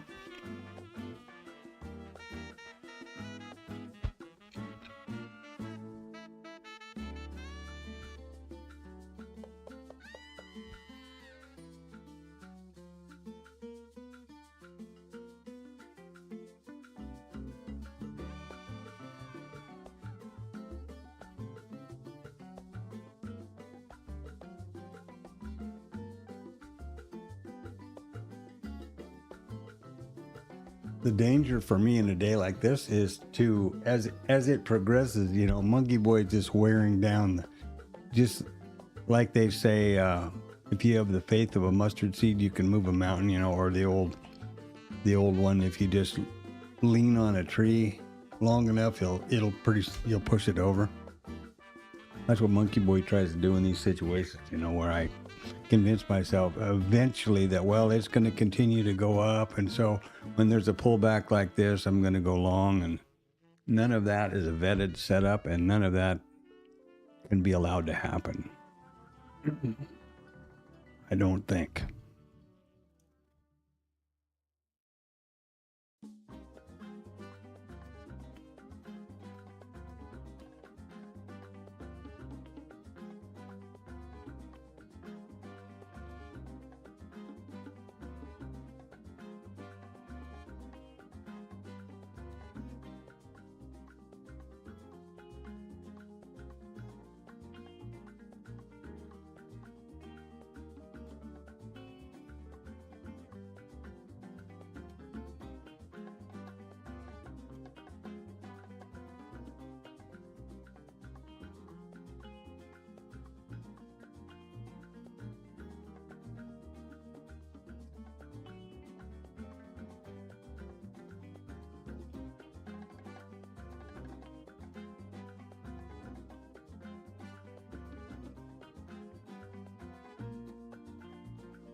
I think I was on mute. What I was doing was saying that the probability of the previous RTH high is 41.6.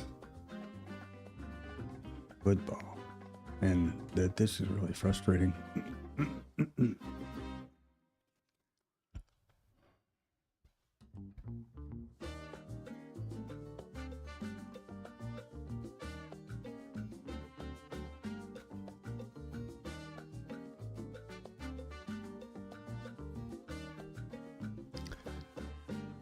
All right, pick the top. Here we go. Everybody dance.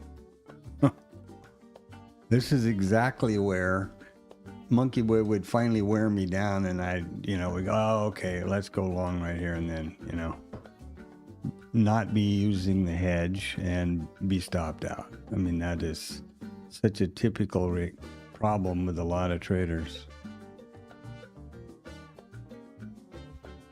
me included.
Oh, yeah.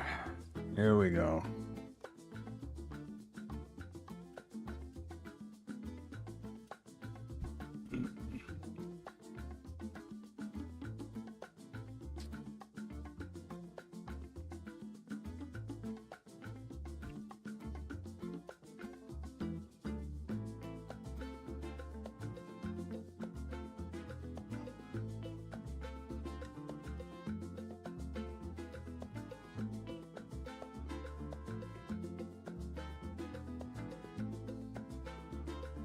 BTC, is that Bitcoin? I think so, right? Yeah, that's there was a big article about Sayer, and that Micron or whatever he called it now. dumping a bunch of Bitcoin also.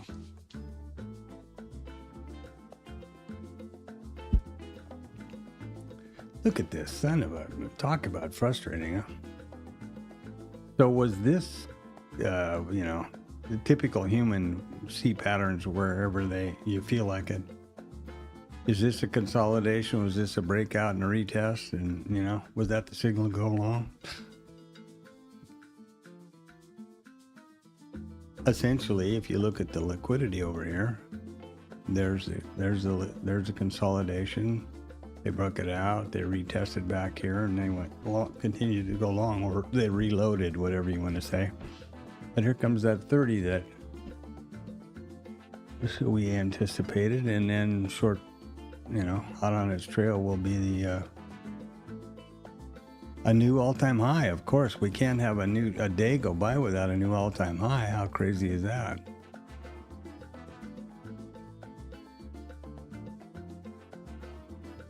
That whole SpaceX thing is the biggest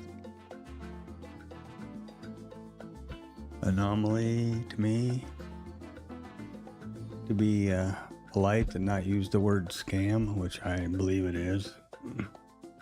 SpaceX has been in business 20 years and it has lost billions every year. Never made a penny.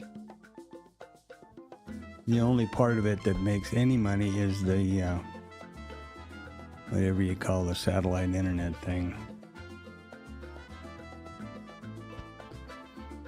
And Tesla's lost money. It's just, that guy's got a gift to gab, boy. I'll tell you, he's got, the fanboys are devoted, that's for sure. And there's the 20s, or there's the 30s, I mean. God damn, boy, I'll tell you. I think I'm going to shut the machine off and go to bed. It's depressing. 13 to 30. Slick as a frickin' whistle without so much as a blink of heat.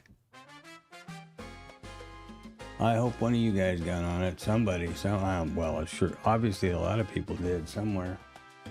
Just not in my house.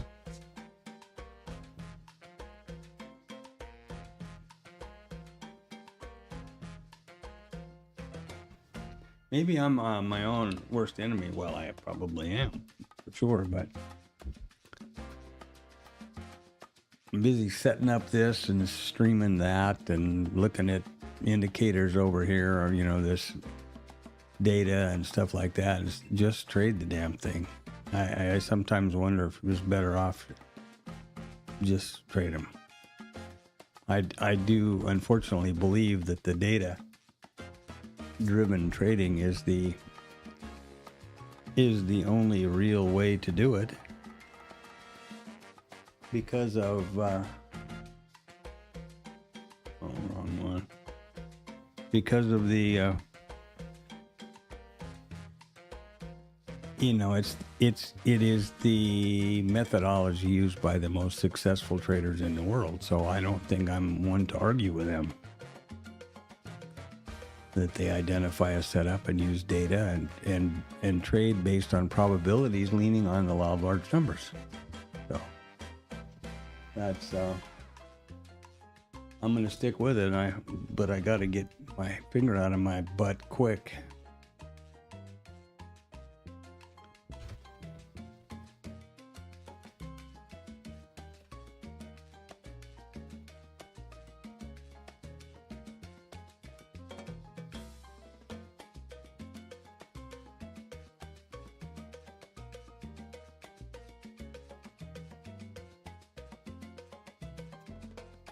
That's no question about that.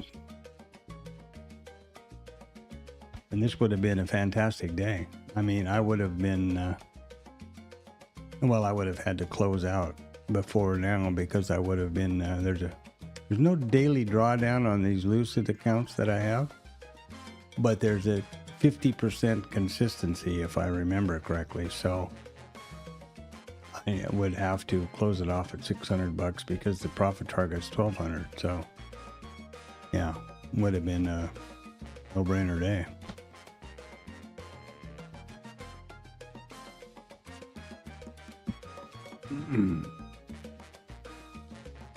Would have been a no-brainer.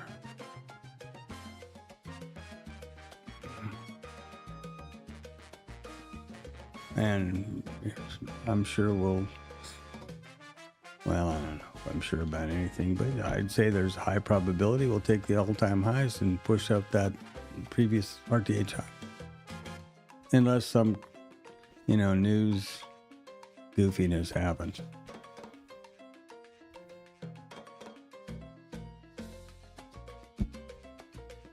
Ooh, and we're leaving at the bottom of the hour. I've got to start actually thinking about stuff like where the hell are my Levi's, things like that.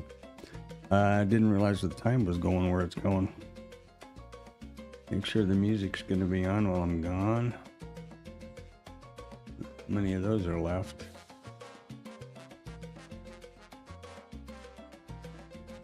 Oh, quite a few. Great. Okay.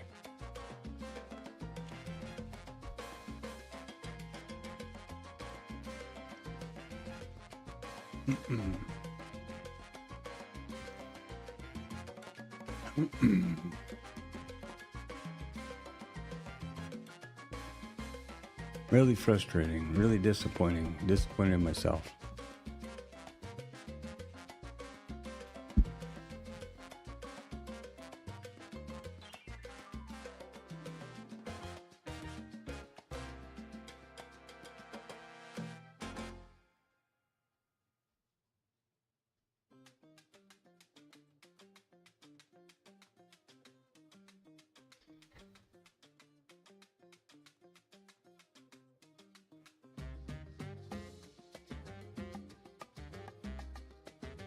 And that's the worst, because, well, it's the worst, but you got to be honest.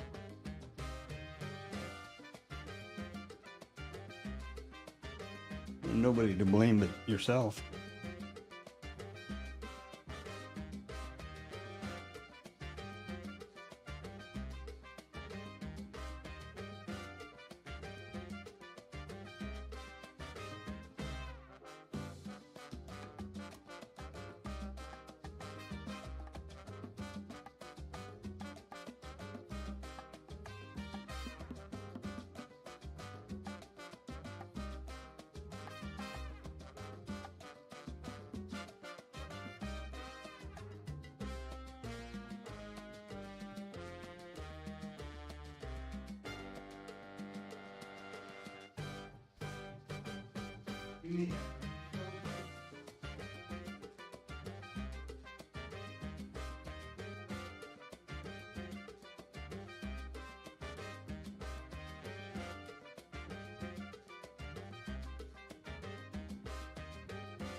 Yep, here we go. Previous high.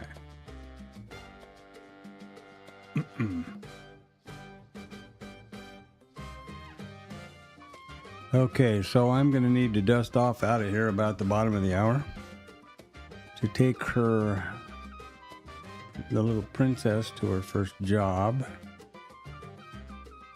And I'll be back directly.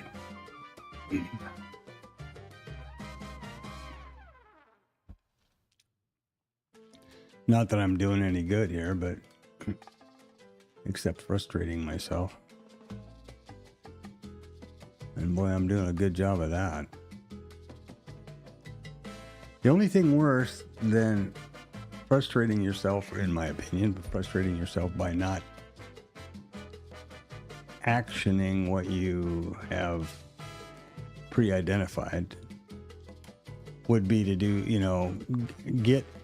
get mad, get frustrated, FOMO, jump on along at, like, say, this point, and then get hammered on a pullback. That's, I'm not sure which is worse. To not have taken this breakout and gone, okay, and this, I'm going to get, on this kind of a pullback, get long and just take advantage of whatever profits left. And obviously, this is hindsight, right? If this happened, is this going to be the pullback? The hard right edge is a whole different world than the typical guys on the YouTube or wherever that are just looking in the, well, I saw this, I saw the double bottom, we touched the VWAP. This hindsight crap. If they don't trade them live, I'm not interested in hearing about it. Even people that do trade live on a stream or whatever, and then you see some YouTube thing where they're just replaying it on TradingView or something, that's just, I have no use for it. I think it's useless. It doesn't help my situation now, but anyway, I will have to analyze the stream, which is why I do this, and listen to my thinking for not taking this long. I know this one was in anticipation, and here the IB was broken, but why did I not recognize that there was only a 44% probability we'll pull back to the 25? Why did I not recognize that any retest at the IB was along 63%? That we would not pull back to the 25, it would keep going probably. And, the rest is history, as they say. There's 13 to 32. There's 20, basically 20 handles. Jesus.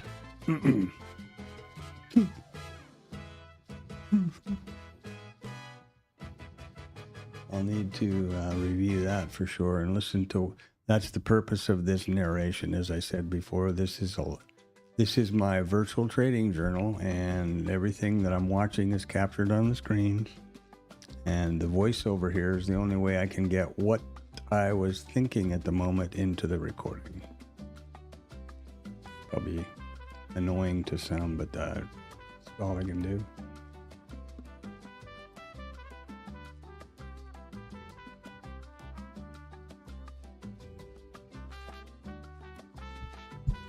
All right, I'm going to get ready to rock. So you guys have a... Jesus, here we are at the previous highs again. Man, oh man.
Boy, that is about a picture-perfect pick on those liquidity levels, isn't it? Just climbing the ladder. That's a real good example.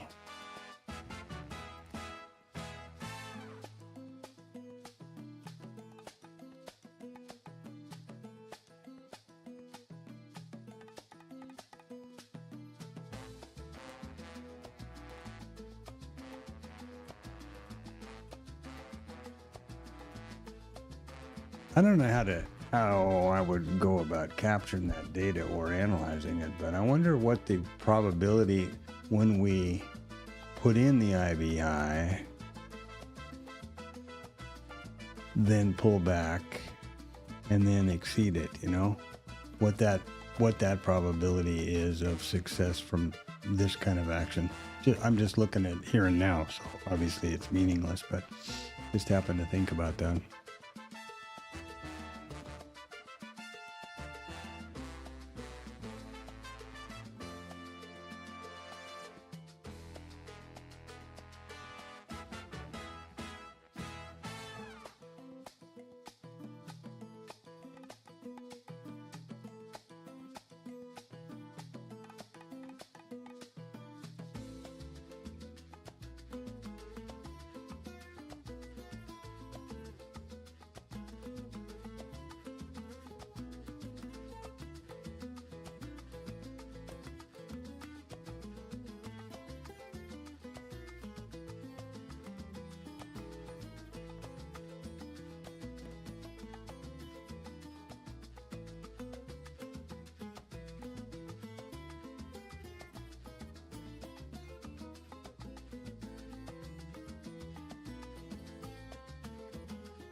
Tam's going to be later, first day at work. Didn't hurry up. Richard, what I saw something, and I'm trying to remember what it was. Maybe it was Patrick Boyle.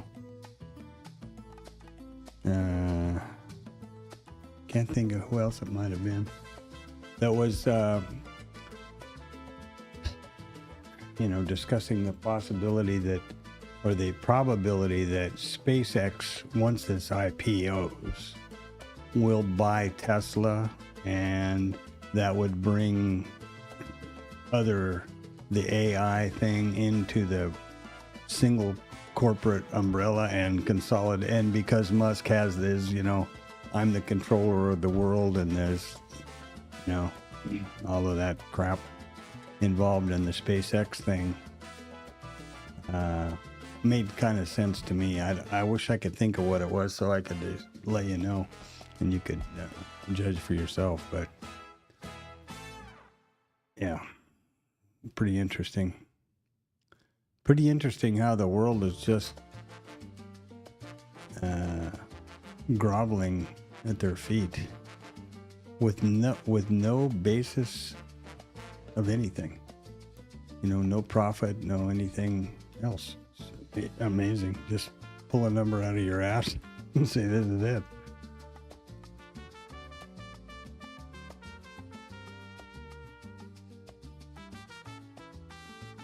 All right, I'll be back in 30:45, I hope.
All right, back on the mic here. Yeah, welcome. Sorry I missed you, Czar Trader. Nice to see you, Magic. Yeah, it's been one hell of a morning. I really dropped the ball from a dizzying height here. Anticipating these IBs, using the edgeful data, and then didn't execute. Son of a pick one, you know. Pick an adjective or a expletive. Yeah, anyway. Beautiful day. It's hotter than stink. It's already 28. It was 34 or something yesterday. That's 92 or 3. 87 F if you're an F'er.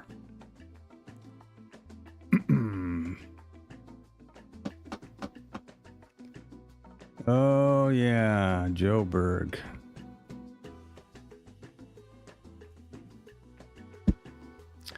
So, yeah, well, I'm going to just keep plugging along here based on the data. And now I'm sort of in the hold because the vetted trades that I'm working on are the initial balance trades, which are kind of over. One thing that I probably, you may or may not know, is I've started a Globex Asia Open stream in the evenings every day at 1700 Central Standard Time, taking me through the Globex Open and then the Asia Open for the opening range.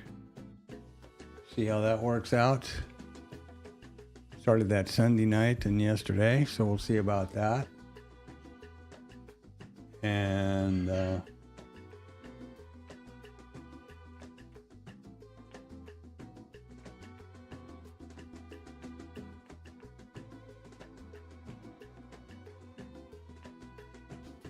yeah, just took Tam to her first day of work in her little princess life. And I'm up to speed here now, so this is going to be kind of goofy, obviously, till this falls into a groove. Where are we? Well, we're 11:30 already. Really, and truly missed a phantasmal opportunity right here. That's for sure. Trader. Magic guy, I hope you hope you're off and running on a great morning. I'm sure that you are. Everyone.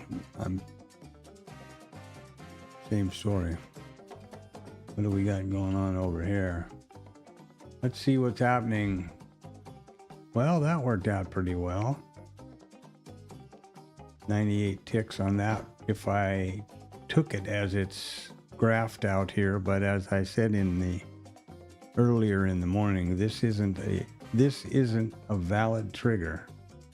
It's picking up the trigger zone and the breakout on the same bar, which is wrong. So this would not be a trigger. Okay, you've got to call them like they're supposed to be. This is what happened here now.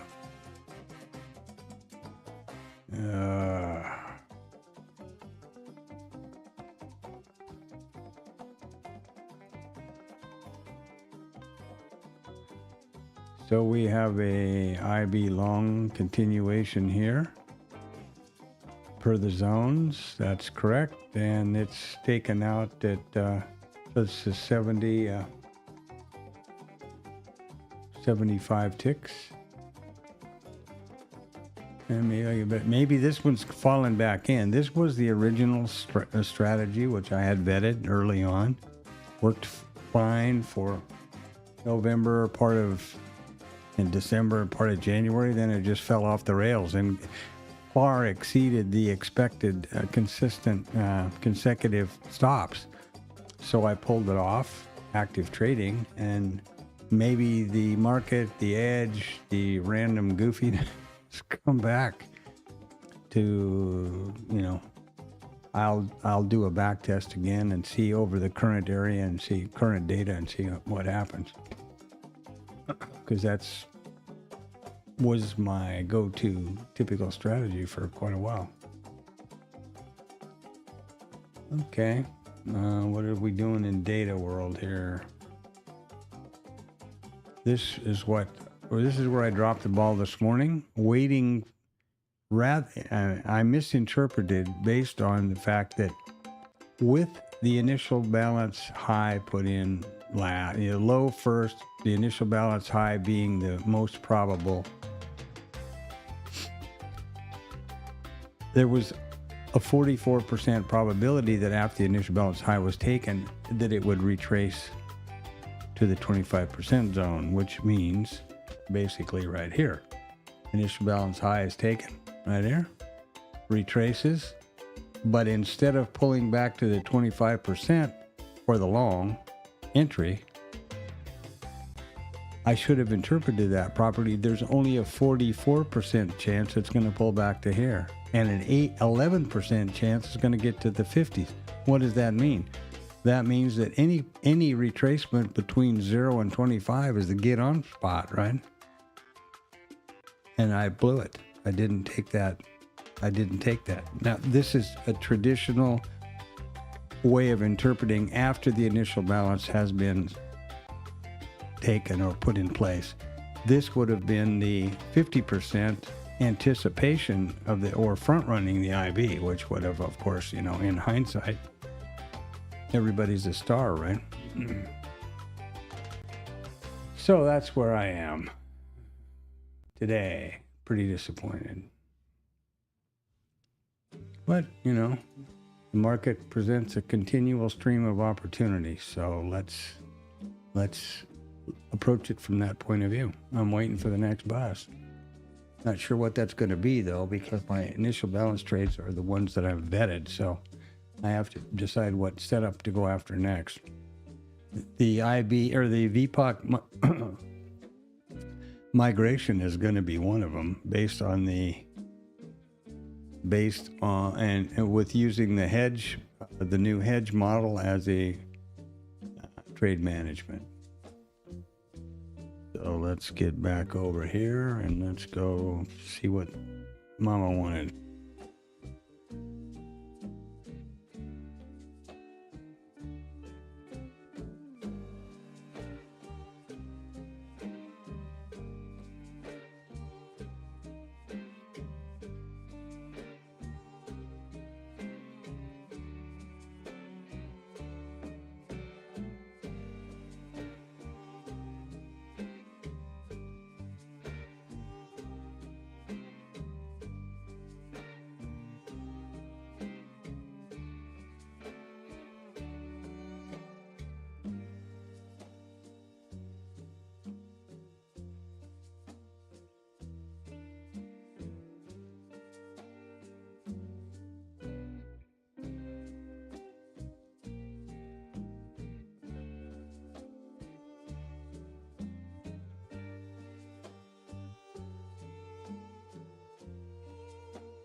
So far, Czar, I didn't, no trades for me. I wussed out here on the Nancy Boyd on this first thing as I was just describing it, but I'm sure that you guys got a hold of them.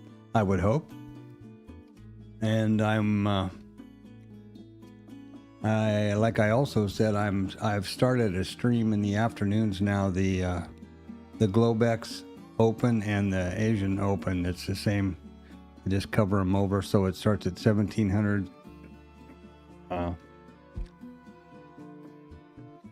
Central Standard Time. See how that works out when this confusion in the day. I just anticipated and completely blew this one, as I was just describing.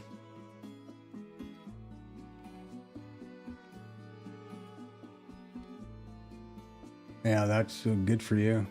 Both. Good for both of you. Yeah, that's exactly the way to do it. I just completely misinterpreted. And this is an old-fashioned, one of my old, setups. This is an IB a TLab IB continuation. Take the IB, pull back, don't get anywhere, and bloop, up, up you go, and Bob's your uncle, right? But I just was all about misinterpreted the data completely to the pullback.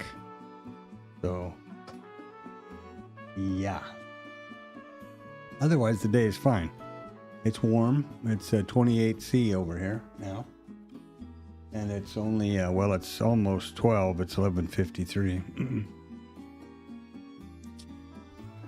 Had to run Tam out to her first day of work in her little princess life this morning. Can't wait to see how that turns out.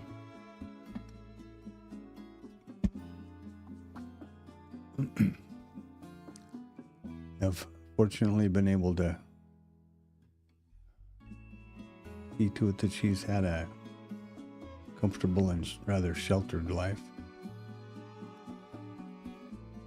But this is a great opportunity for her. I'm going to now step away here for a few minutes, and I'll be back.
Now here's the next one of the setups I'm going to work on, I think, which is going to be the VPOC migration. It's Antonio's favorite. And I'm going to just start as soon as I can work out the coding for it. It'll be virtually an automatic with the edge.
Well, Trump is still making oh,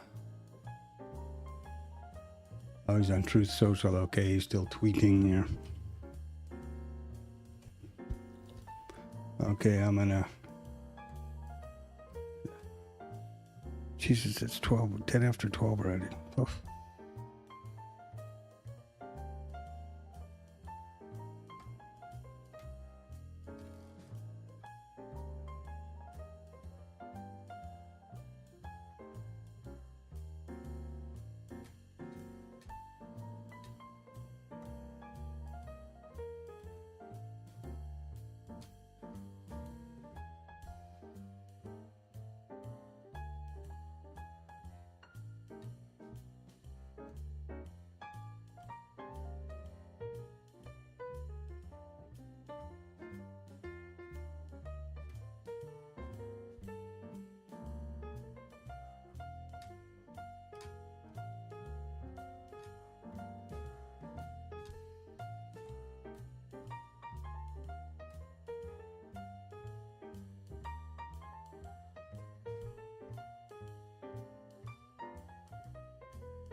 Well, let's see here. I guess this is going to be a...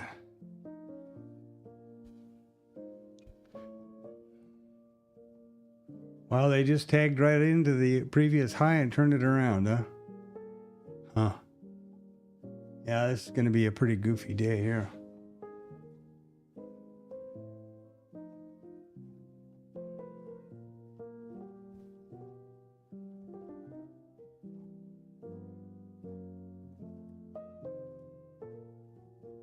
Yeah, I hate it too. And today is a goofy day with this story with our daughter. Oh, shit, I just got a text. I got to go get her.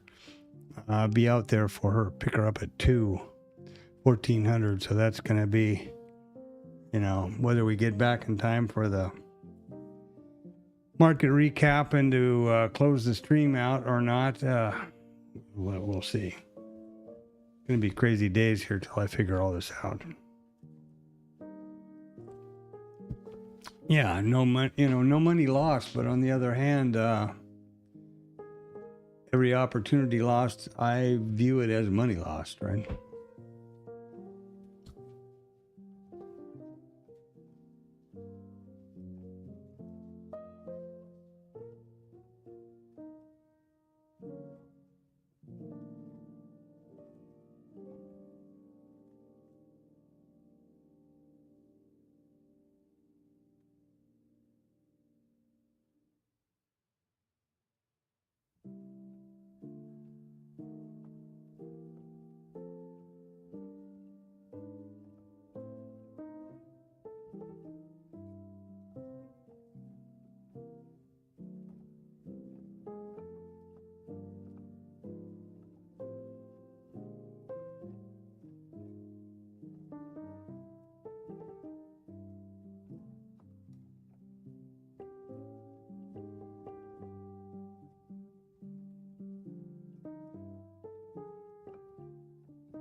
Yeah.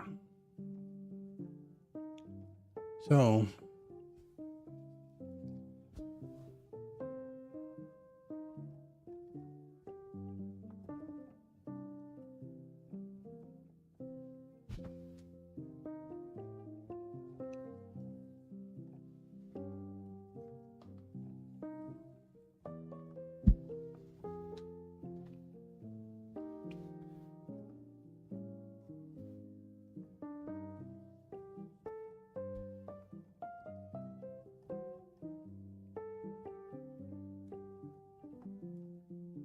well, and you see that idea of treating the migrating VPOCs wouldn't have worked out so well, huh? Actually, what a goofy day. Look at this. This is the whole session we've got here.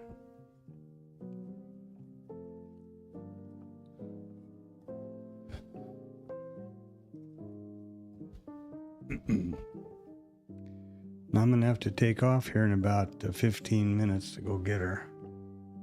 Hopefully be back by 2:30. So just a heads up here for everyone.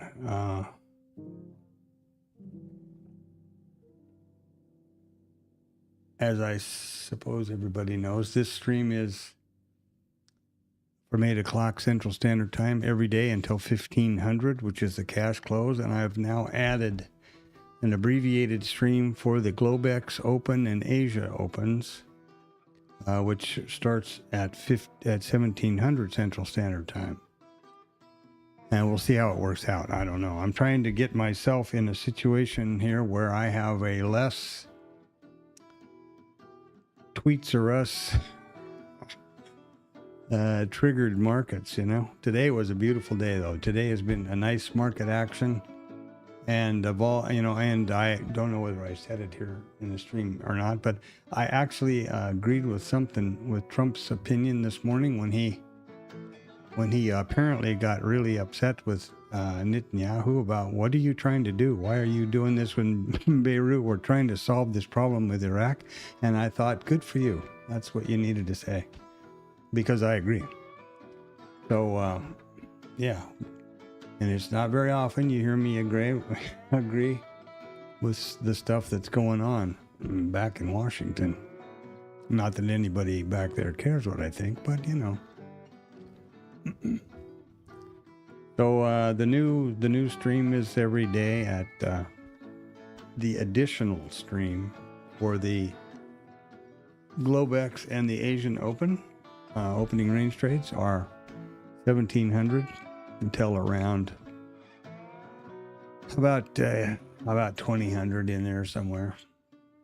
See how that works out with the schedules. I don't know.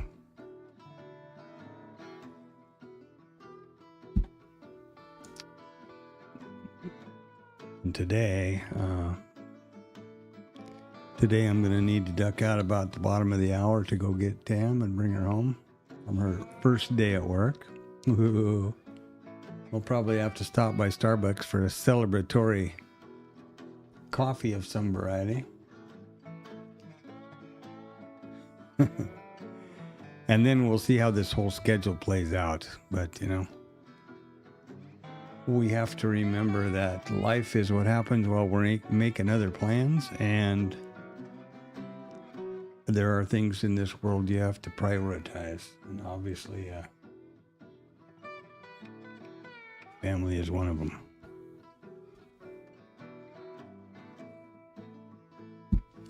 And I don't think about it or hesitate prioritizing it. But in the back of my mind, I'm going, damn, I should be on the stream. I should be, you know, I need to be trading. Well, that's stupid. That's stupid thinking.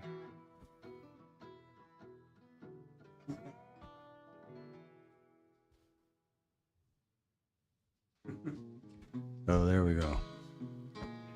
And had I made my trade properly this morning, I have my own self to blame. Had I taken the trade, as I should have here, rather than waiting for the retrace, because I misread the data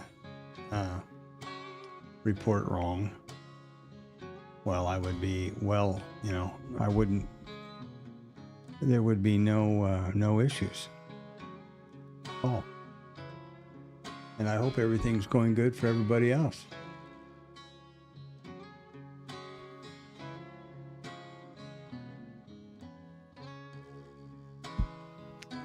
Looks like it's getting ready to rain again.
I will say one other thing too here.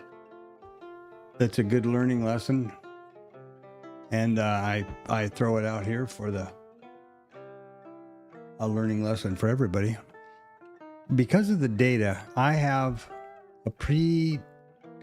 a preconceived negative opinion of Tuesday.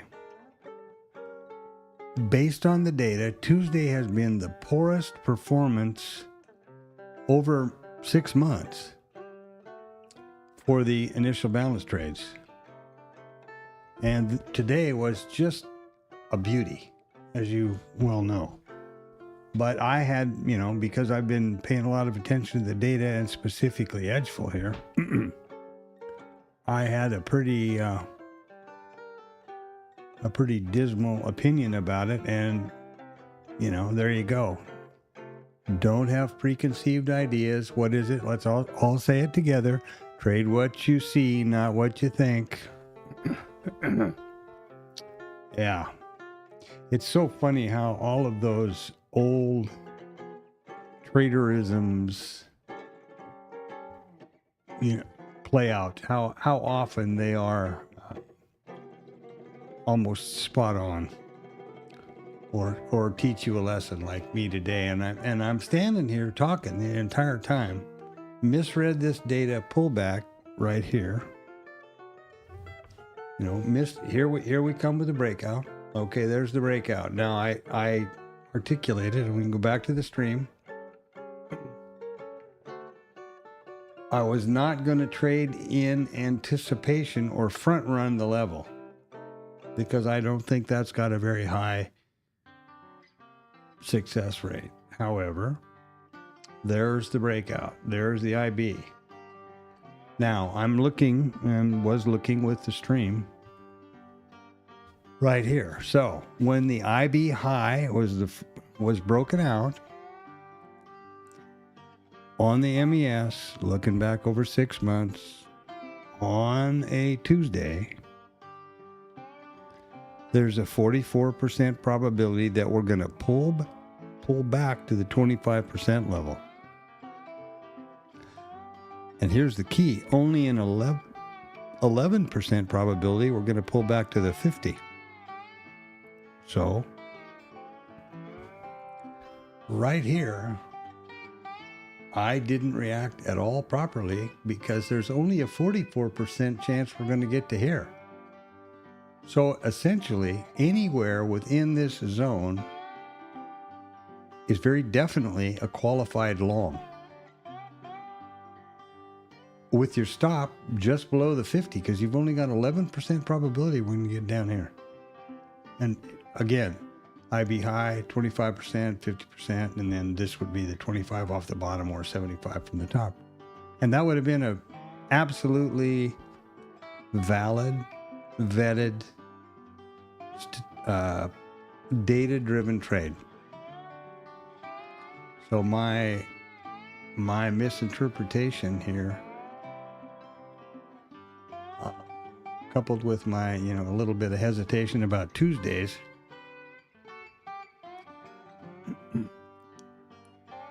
bit me squarely in the butt.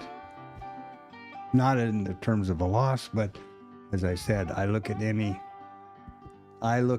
missed vetted setup. Not taking a vetted setup is just as big of error for me in my world as over trading or FOMOing or whatever else. Even more serious because it's a vetted trade, right? That is what you're supposed to take, not the rest of them. There we are. And I can't keep going on like this, but well, yeah. One of the things, Magic, is on top of everything else that's embarrassing about not taking that. But this is the stream. This is my journal, and this is a learning moment for everybody, including me. I have the hedge. The hedge, which as you may or may not remember, the hedge is a trade management technique now. introduced to me here by Anton, who's on leave this week, the lucky dog, floating on the ocean, drinking suntan lotion, you know, but well deserved with his wife and family. So there's no stop because the hedge replaces the hard stop. So you never have a problem being taken out and then, oh, that's it. You always have the opportunity to close out, in this case, close out the short leg and let the long leg run, and it would have been wonderful. So that's an even bigger mistake on my part. And the way the hedge works is, in case you haven't, and then I've got to skedaddle to that pickup tam. The way the hedge works is as follows. On the micros, my orders are for 5 micros. So let's imagine that I put an order on. We'll just do this for the sake of rear view mirror and for learning. Let's say that that's 7612, huh? And my order is for 5 micros. So we'll turn to my tool so that I don't screw this up. My hedge tool here. Ooh, hedge tool. Kinky.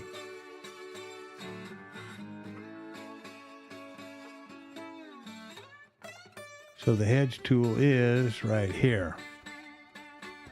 So we said 7612, right? Yep. 7612.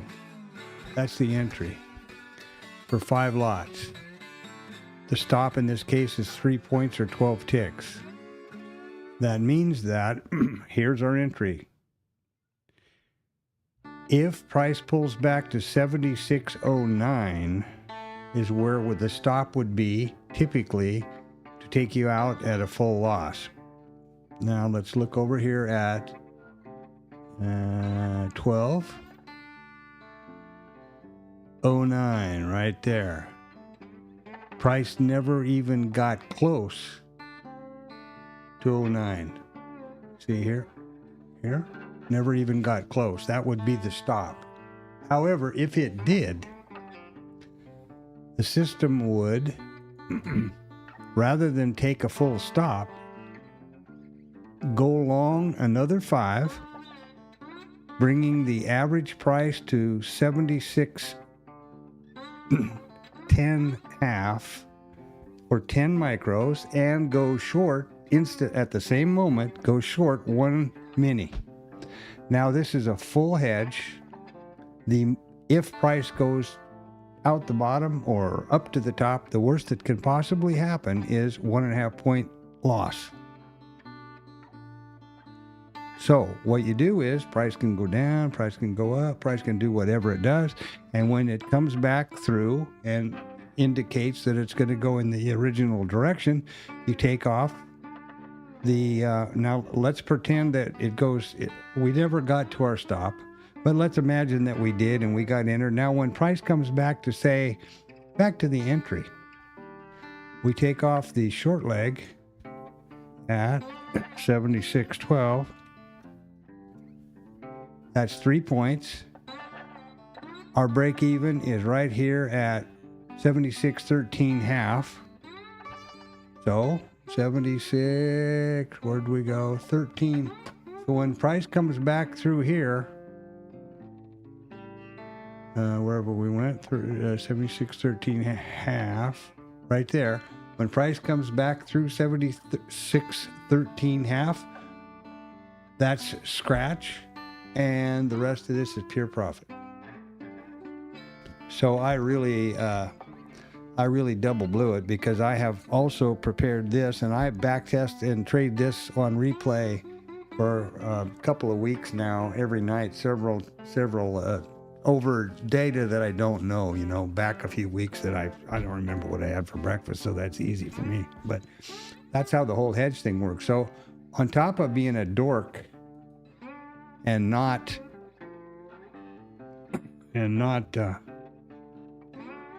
taken the trade at all by improperly reading the data here, I had no excuse, and I have no excuse. So, yeah. And if you're ever interested in that hedge stuff, we'll talk about it at some other point. I've got to skedaddle now and pick up Tam, and I'll be back hopefully before the stream winds down at 3. But of course, it won't turn off at 3 until I'm back to shut it off. But in case you have to leave early, I really appreciate you coming by. I really appreciate the interaction here from all you guys. It's great, and I'm real encouraged. So sorry again, but until this schedule works out, I don't know if I'm foot or horseback over here.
Well, that was painless.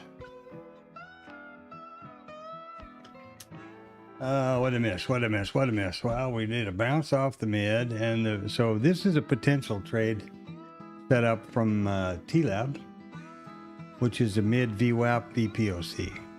Now, I've never been able to trade that successfully. I have real poor data on it or statistics. One of the things that's really important to understand, I think, is that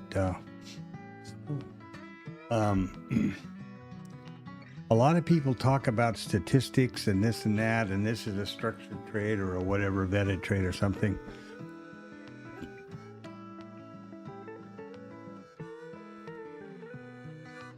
Make sure you vet them yourself, that you know the data has been captured and that it actually has a positive expectancy. Because I think you'll find that a lot of the time that's just lip service, which doesn't really have any statistical data behind it. That's my experience. I've back-tested everything and I have it, have the back test to prove it. And I'm happy to share that. I've asked more than once of people that say they're trading a vetted trade, what was the data? Every one of these lines is a back test. Looking back that many days, over that many trades, over that many wins, over that many losses, average winner, win rate, loss rate, on and on and on across this spreadsheet. Expectancy, R factor, risk reward ratio, profit factor, days traded, MFE, MAE, etc. Right? If there isn't that data to back it up, then it is not back tested and it's not a vetted strategy. So that's something to be really careful of, I think. Just a word to the wise, right?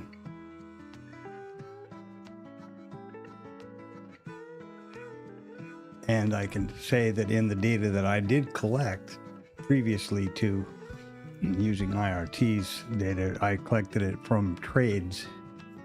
This was not a structured trade that had any kind of positive expectancy for me.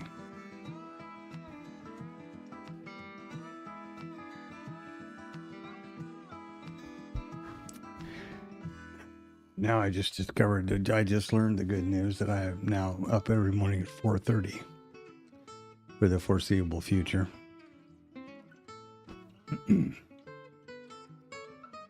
So that's going, yeah, you too, Magic, have a good one. I think you're gone already, but anyway, have a great day. Thanks for coming by.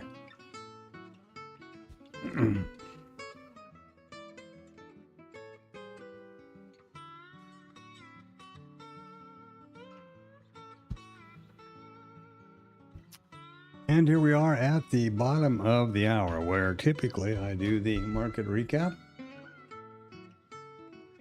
And so let's do that.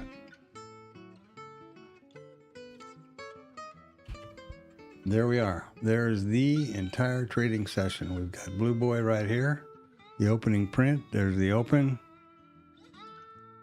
And here we are. 33.94. Now 93. 40 handles.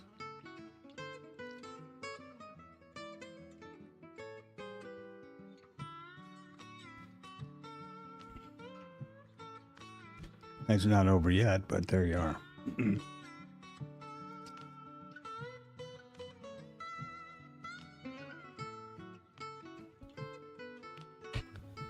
IRT, P-shaped profile, which indicates short covering, supposedly. What would that be? What shorts would be covering? People that were trying to pick the top here? I don't know. I don't know how I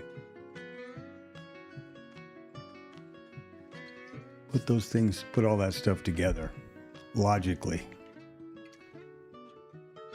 Here we have the micros, the minis, and just a word about IRT. The header of every window here has the chart name, or the window name, which is meaningless to anyone. The instrument, the chart type, the periodicity, and the session. So you can always tell what you're looking at. This is the mini. This is the micro tab. What did we do for the... Well, we had one trade on the initial balance EF idea, which is right here. I've talked about that already, that it's not triggered properly. It's 98 and it's over 100 ticks, but it's not properly triggered. So we'll discount that one. I mean, I'll look at it later. This is correct and accurate. Long trade, 73 and 12. I mean, 63 and 12, 55 ticks. That's exactly accurate. That's the A, the B, the trigger. Boom. Those are the three. Those are the three rules or criteria.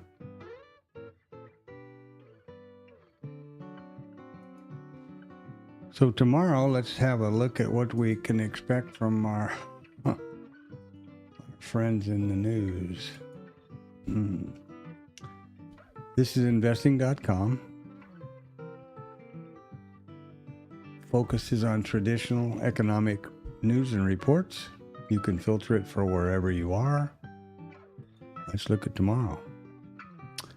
Well, we've got the PMIs, S&Ps, ISM, manufacturing and PMI, factory orders, the Cushing crude report.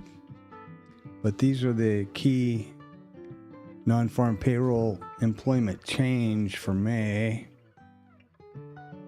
So there are some numbers. We're at the tail end of earnings, but there's nothing really exciting going on. Dollar General, and at least I don't think so. And it's a pretty short list. Usually this is 100 or more long. The thing about this particular investing.com is that they focus on traditional economic numbers or releases. And if you notice that the event heading changes to a URL if you hover over it. So if you don't know what JOLTS job openings for April are, you can click on that and find out all about it. The other news source that I have is, and Rubio is testifying before Congress. That's okay. The other news source that I use here is called Financial Juice. And it is... I don't see Rubio here, and he was in this earlier. Here we go. Rubio testifies.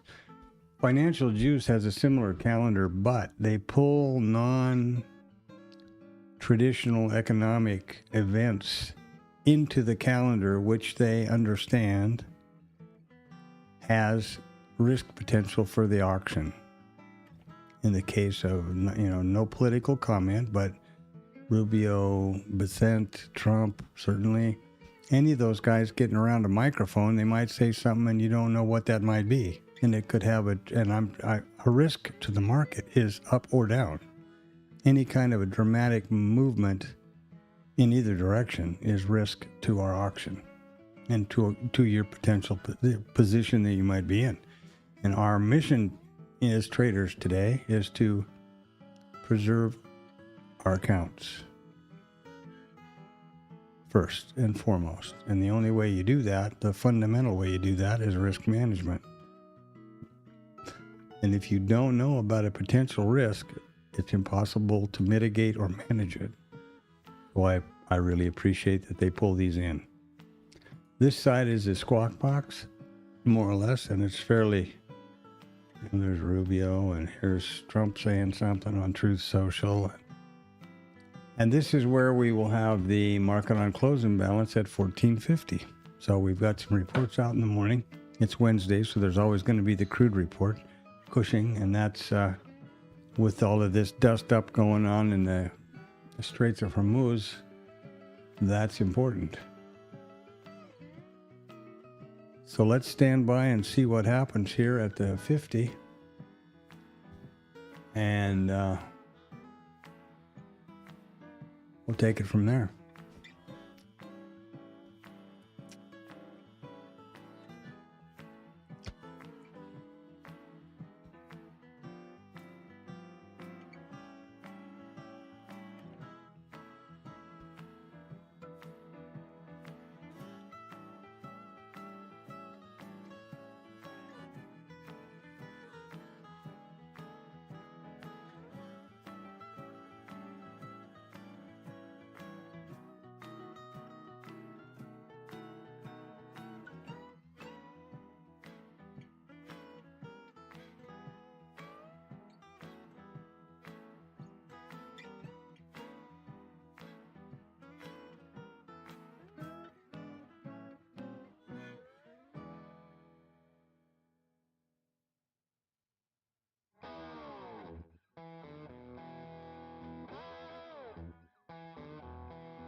Well, we could have a closing swing trade like we have had the last few days. And get up there and take that 33s out, but I don't know. It'll be doing it without me.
Well, I don't know how the hell I'm going to adjust to this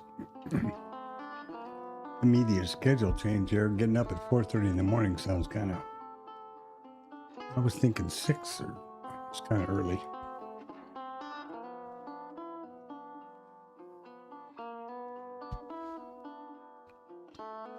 I guess another hour or so I could trade London. Trade the London Open. Well, as I mentioned earlier, I've implemented a new stream to the playlist here. This original risk neutral trading journal is every morning at 8 o'clock Central Standard Time until 1500, and now I'm starting a brief one from 1700 till about 20 for the Globex and Asian opening range periods, only to see if there's some potential opportunities there.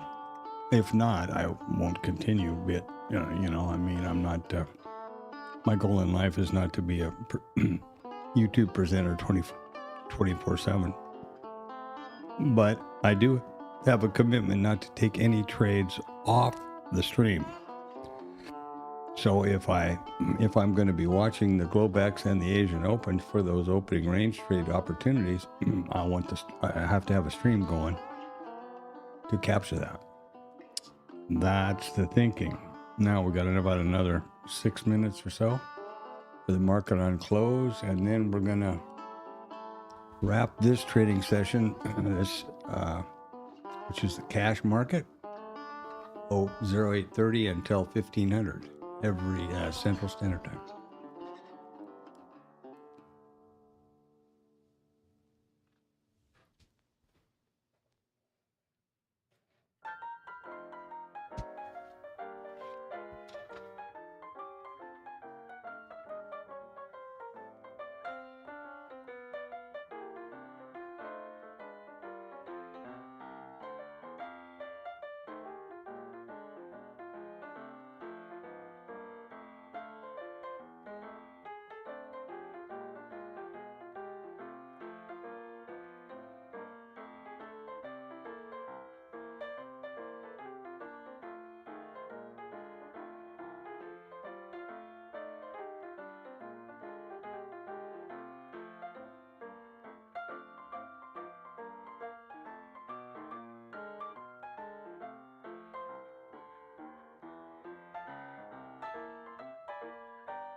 Okay, about 2.5 minutes here. I gotta recalibrate my whole brain to this new schedule idea.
All right.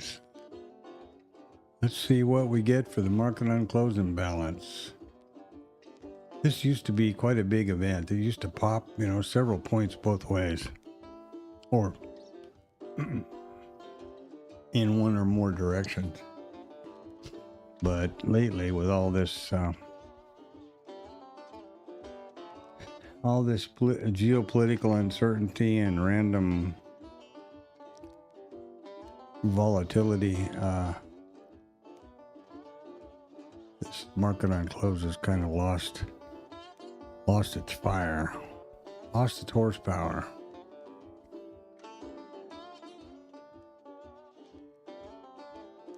Let's see, 5 minutes here.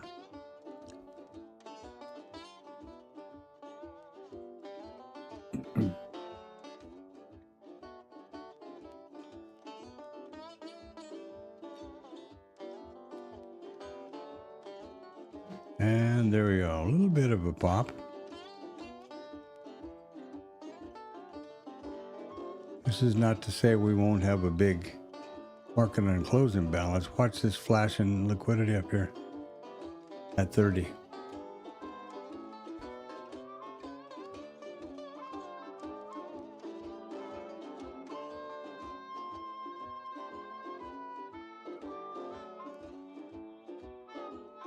And here's our imbalance. Well, they're buy side today. They were billion sell side yesterday. So this is 534 million buy side, 65 million sell side, 344 million buy side, 383 million buy side on the Mag 7. There you go.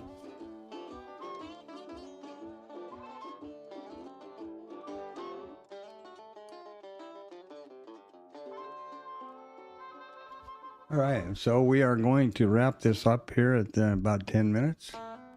And then the Globex Open stream will come up about, 10 minutes or so, something around 1650. Globex opens at 1700 here local. And it may not amount to a hill of beans, I don't know. But I am going to watch it, and I will also watch the Asian Open, and I may drop off Globex. Who knows? I may, end the whole thing. Never know. Never know.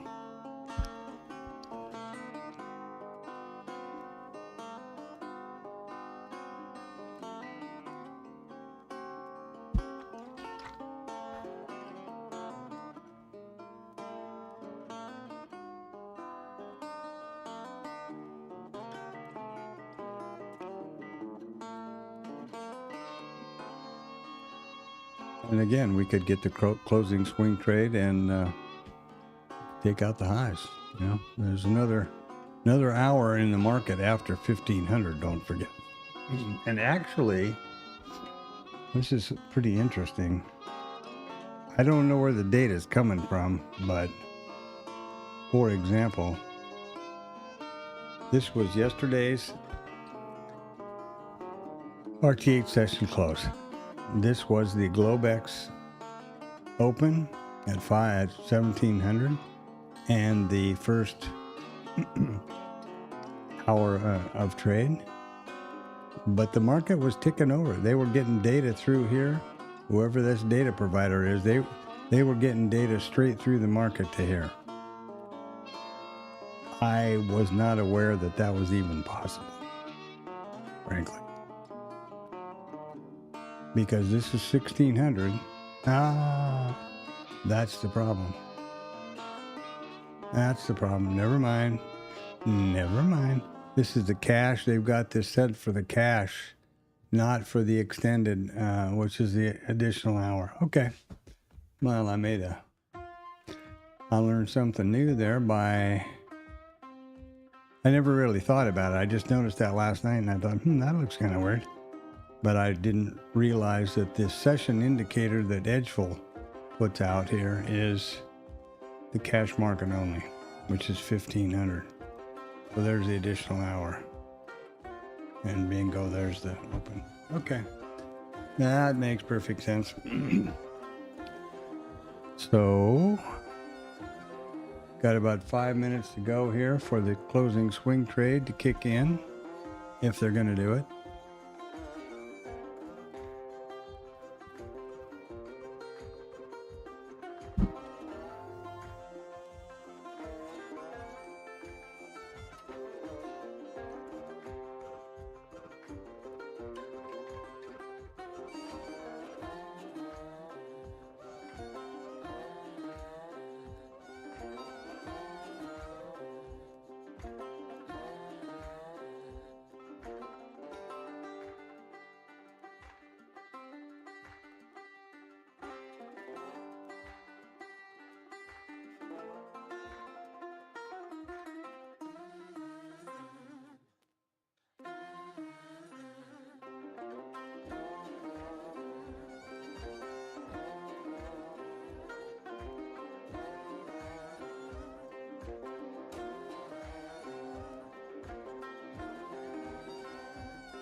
Okay, 4 minutes.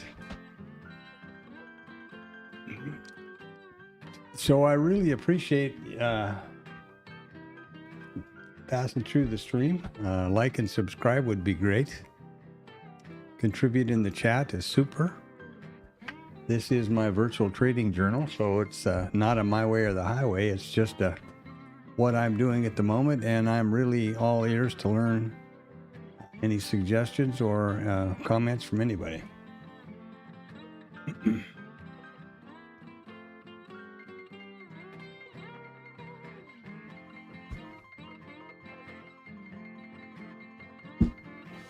Now the Globex Asia stream will open at just a little before 1700, so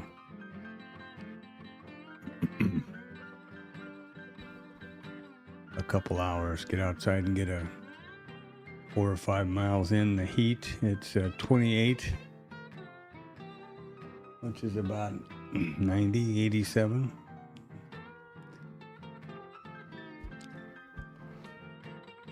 Oof. Okay, shut this one down. This is the IB for the RTH. This will be the Globex. And I'm gonna turn on the dashboard. We'll have it over here for when it's time to show up. It'll be there. Right here.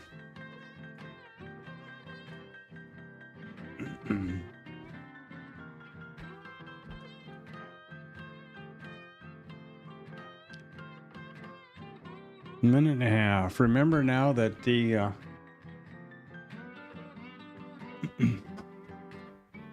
Life balance is really important. You need to take a break away from the screens. This is the perfect time to do that. Get some exercise, get outside, get some, natural light in your eyes. Exercise, stay healthy, fresh air. Really important to stay on your A game here because we're in probably one of the most competitive and highly stressful jobs that there is. You definitely need to be sharp. And I really appreciate you passing through. We're going to have the 15-minute shutdown here in about 10 seconds.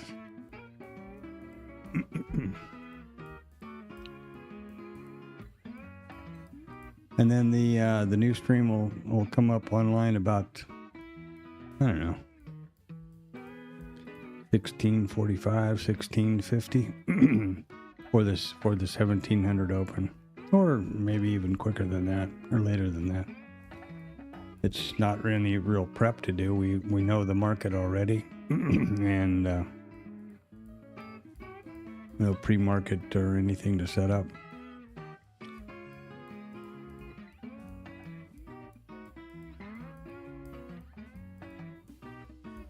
And there we go.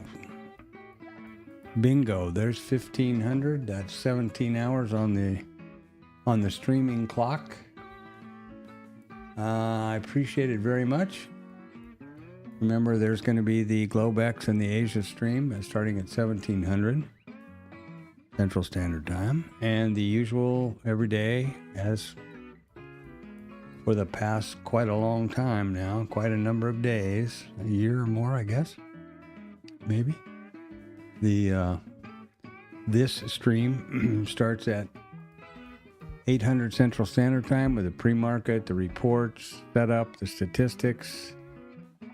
Pull all this together for the open at 8:30, and then through the cash close. So have yourself a great rest of your day. Get outside, get some exercise, balance your life. See you in a couple hours.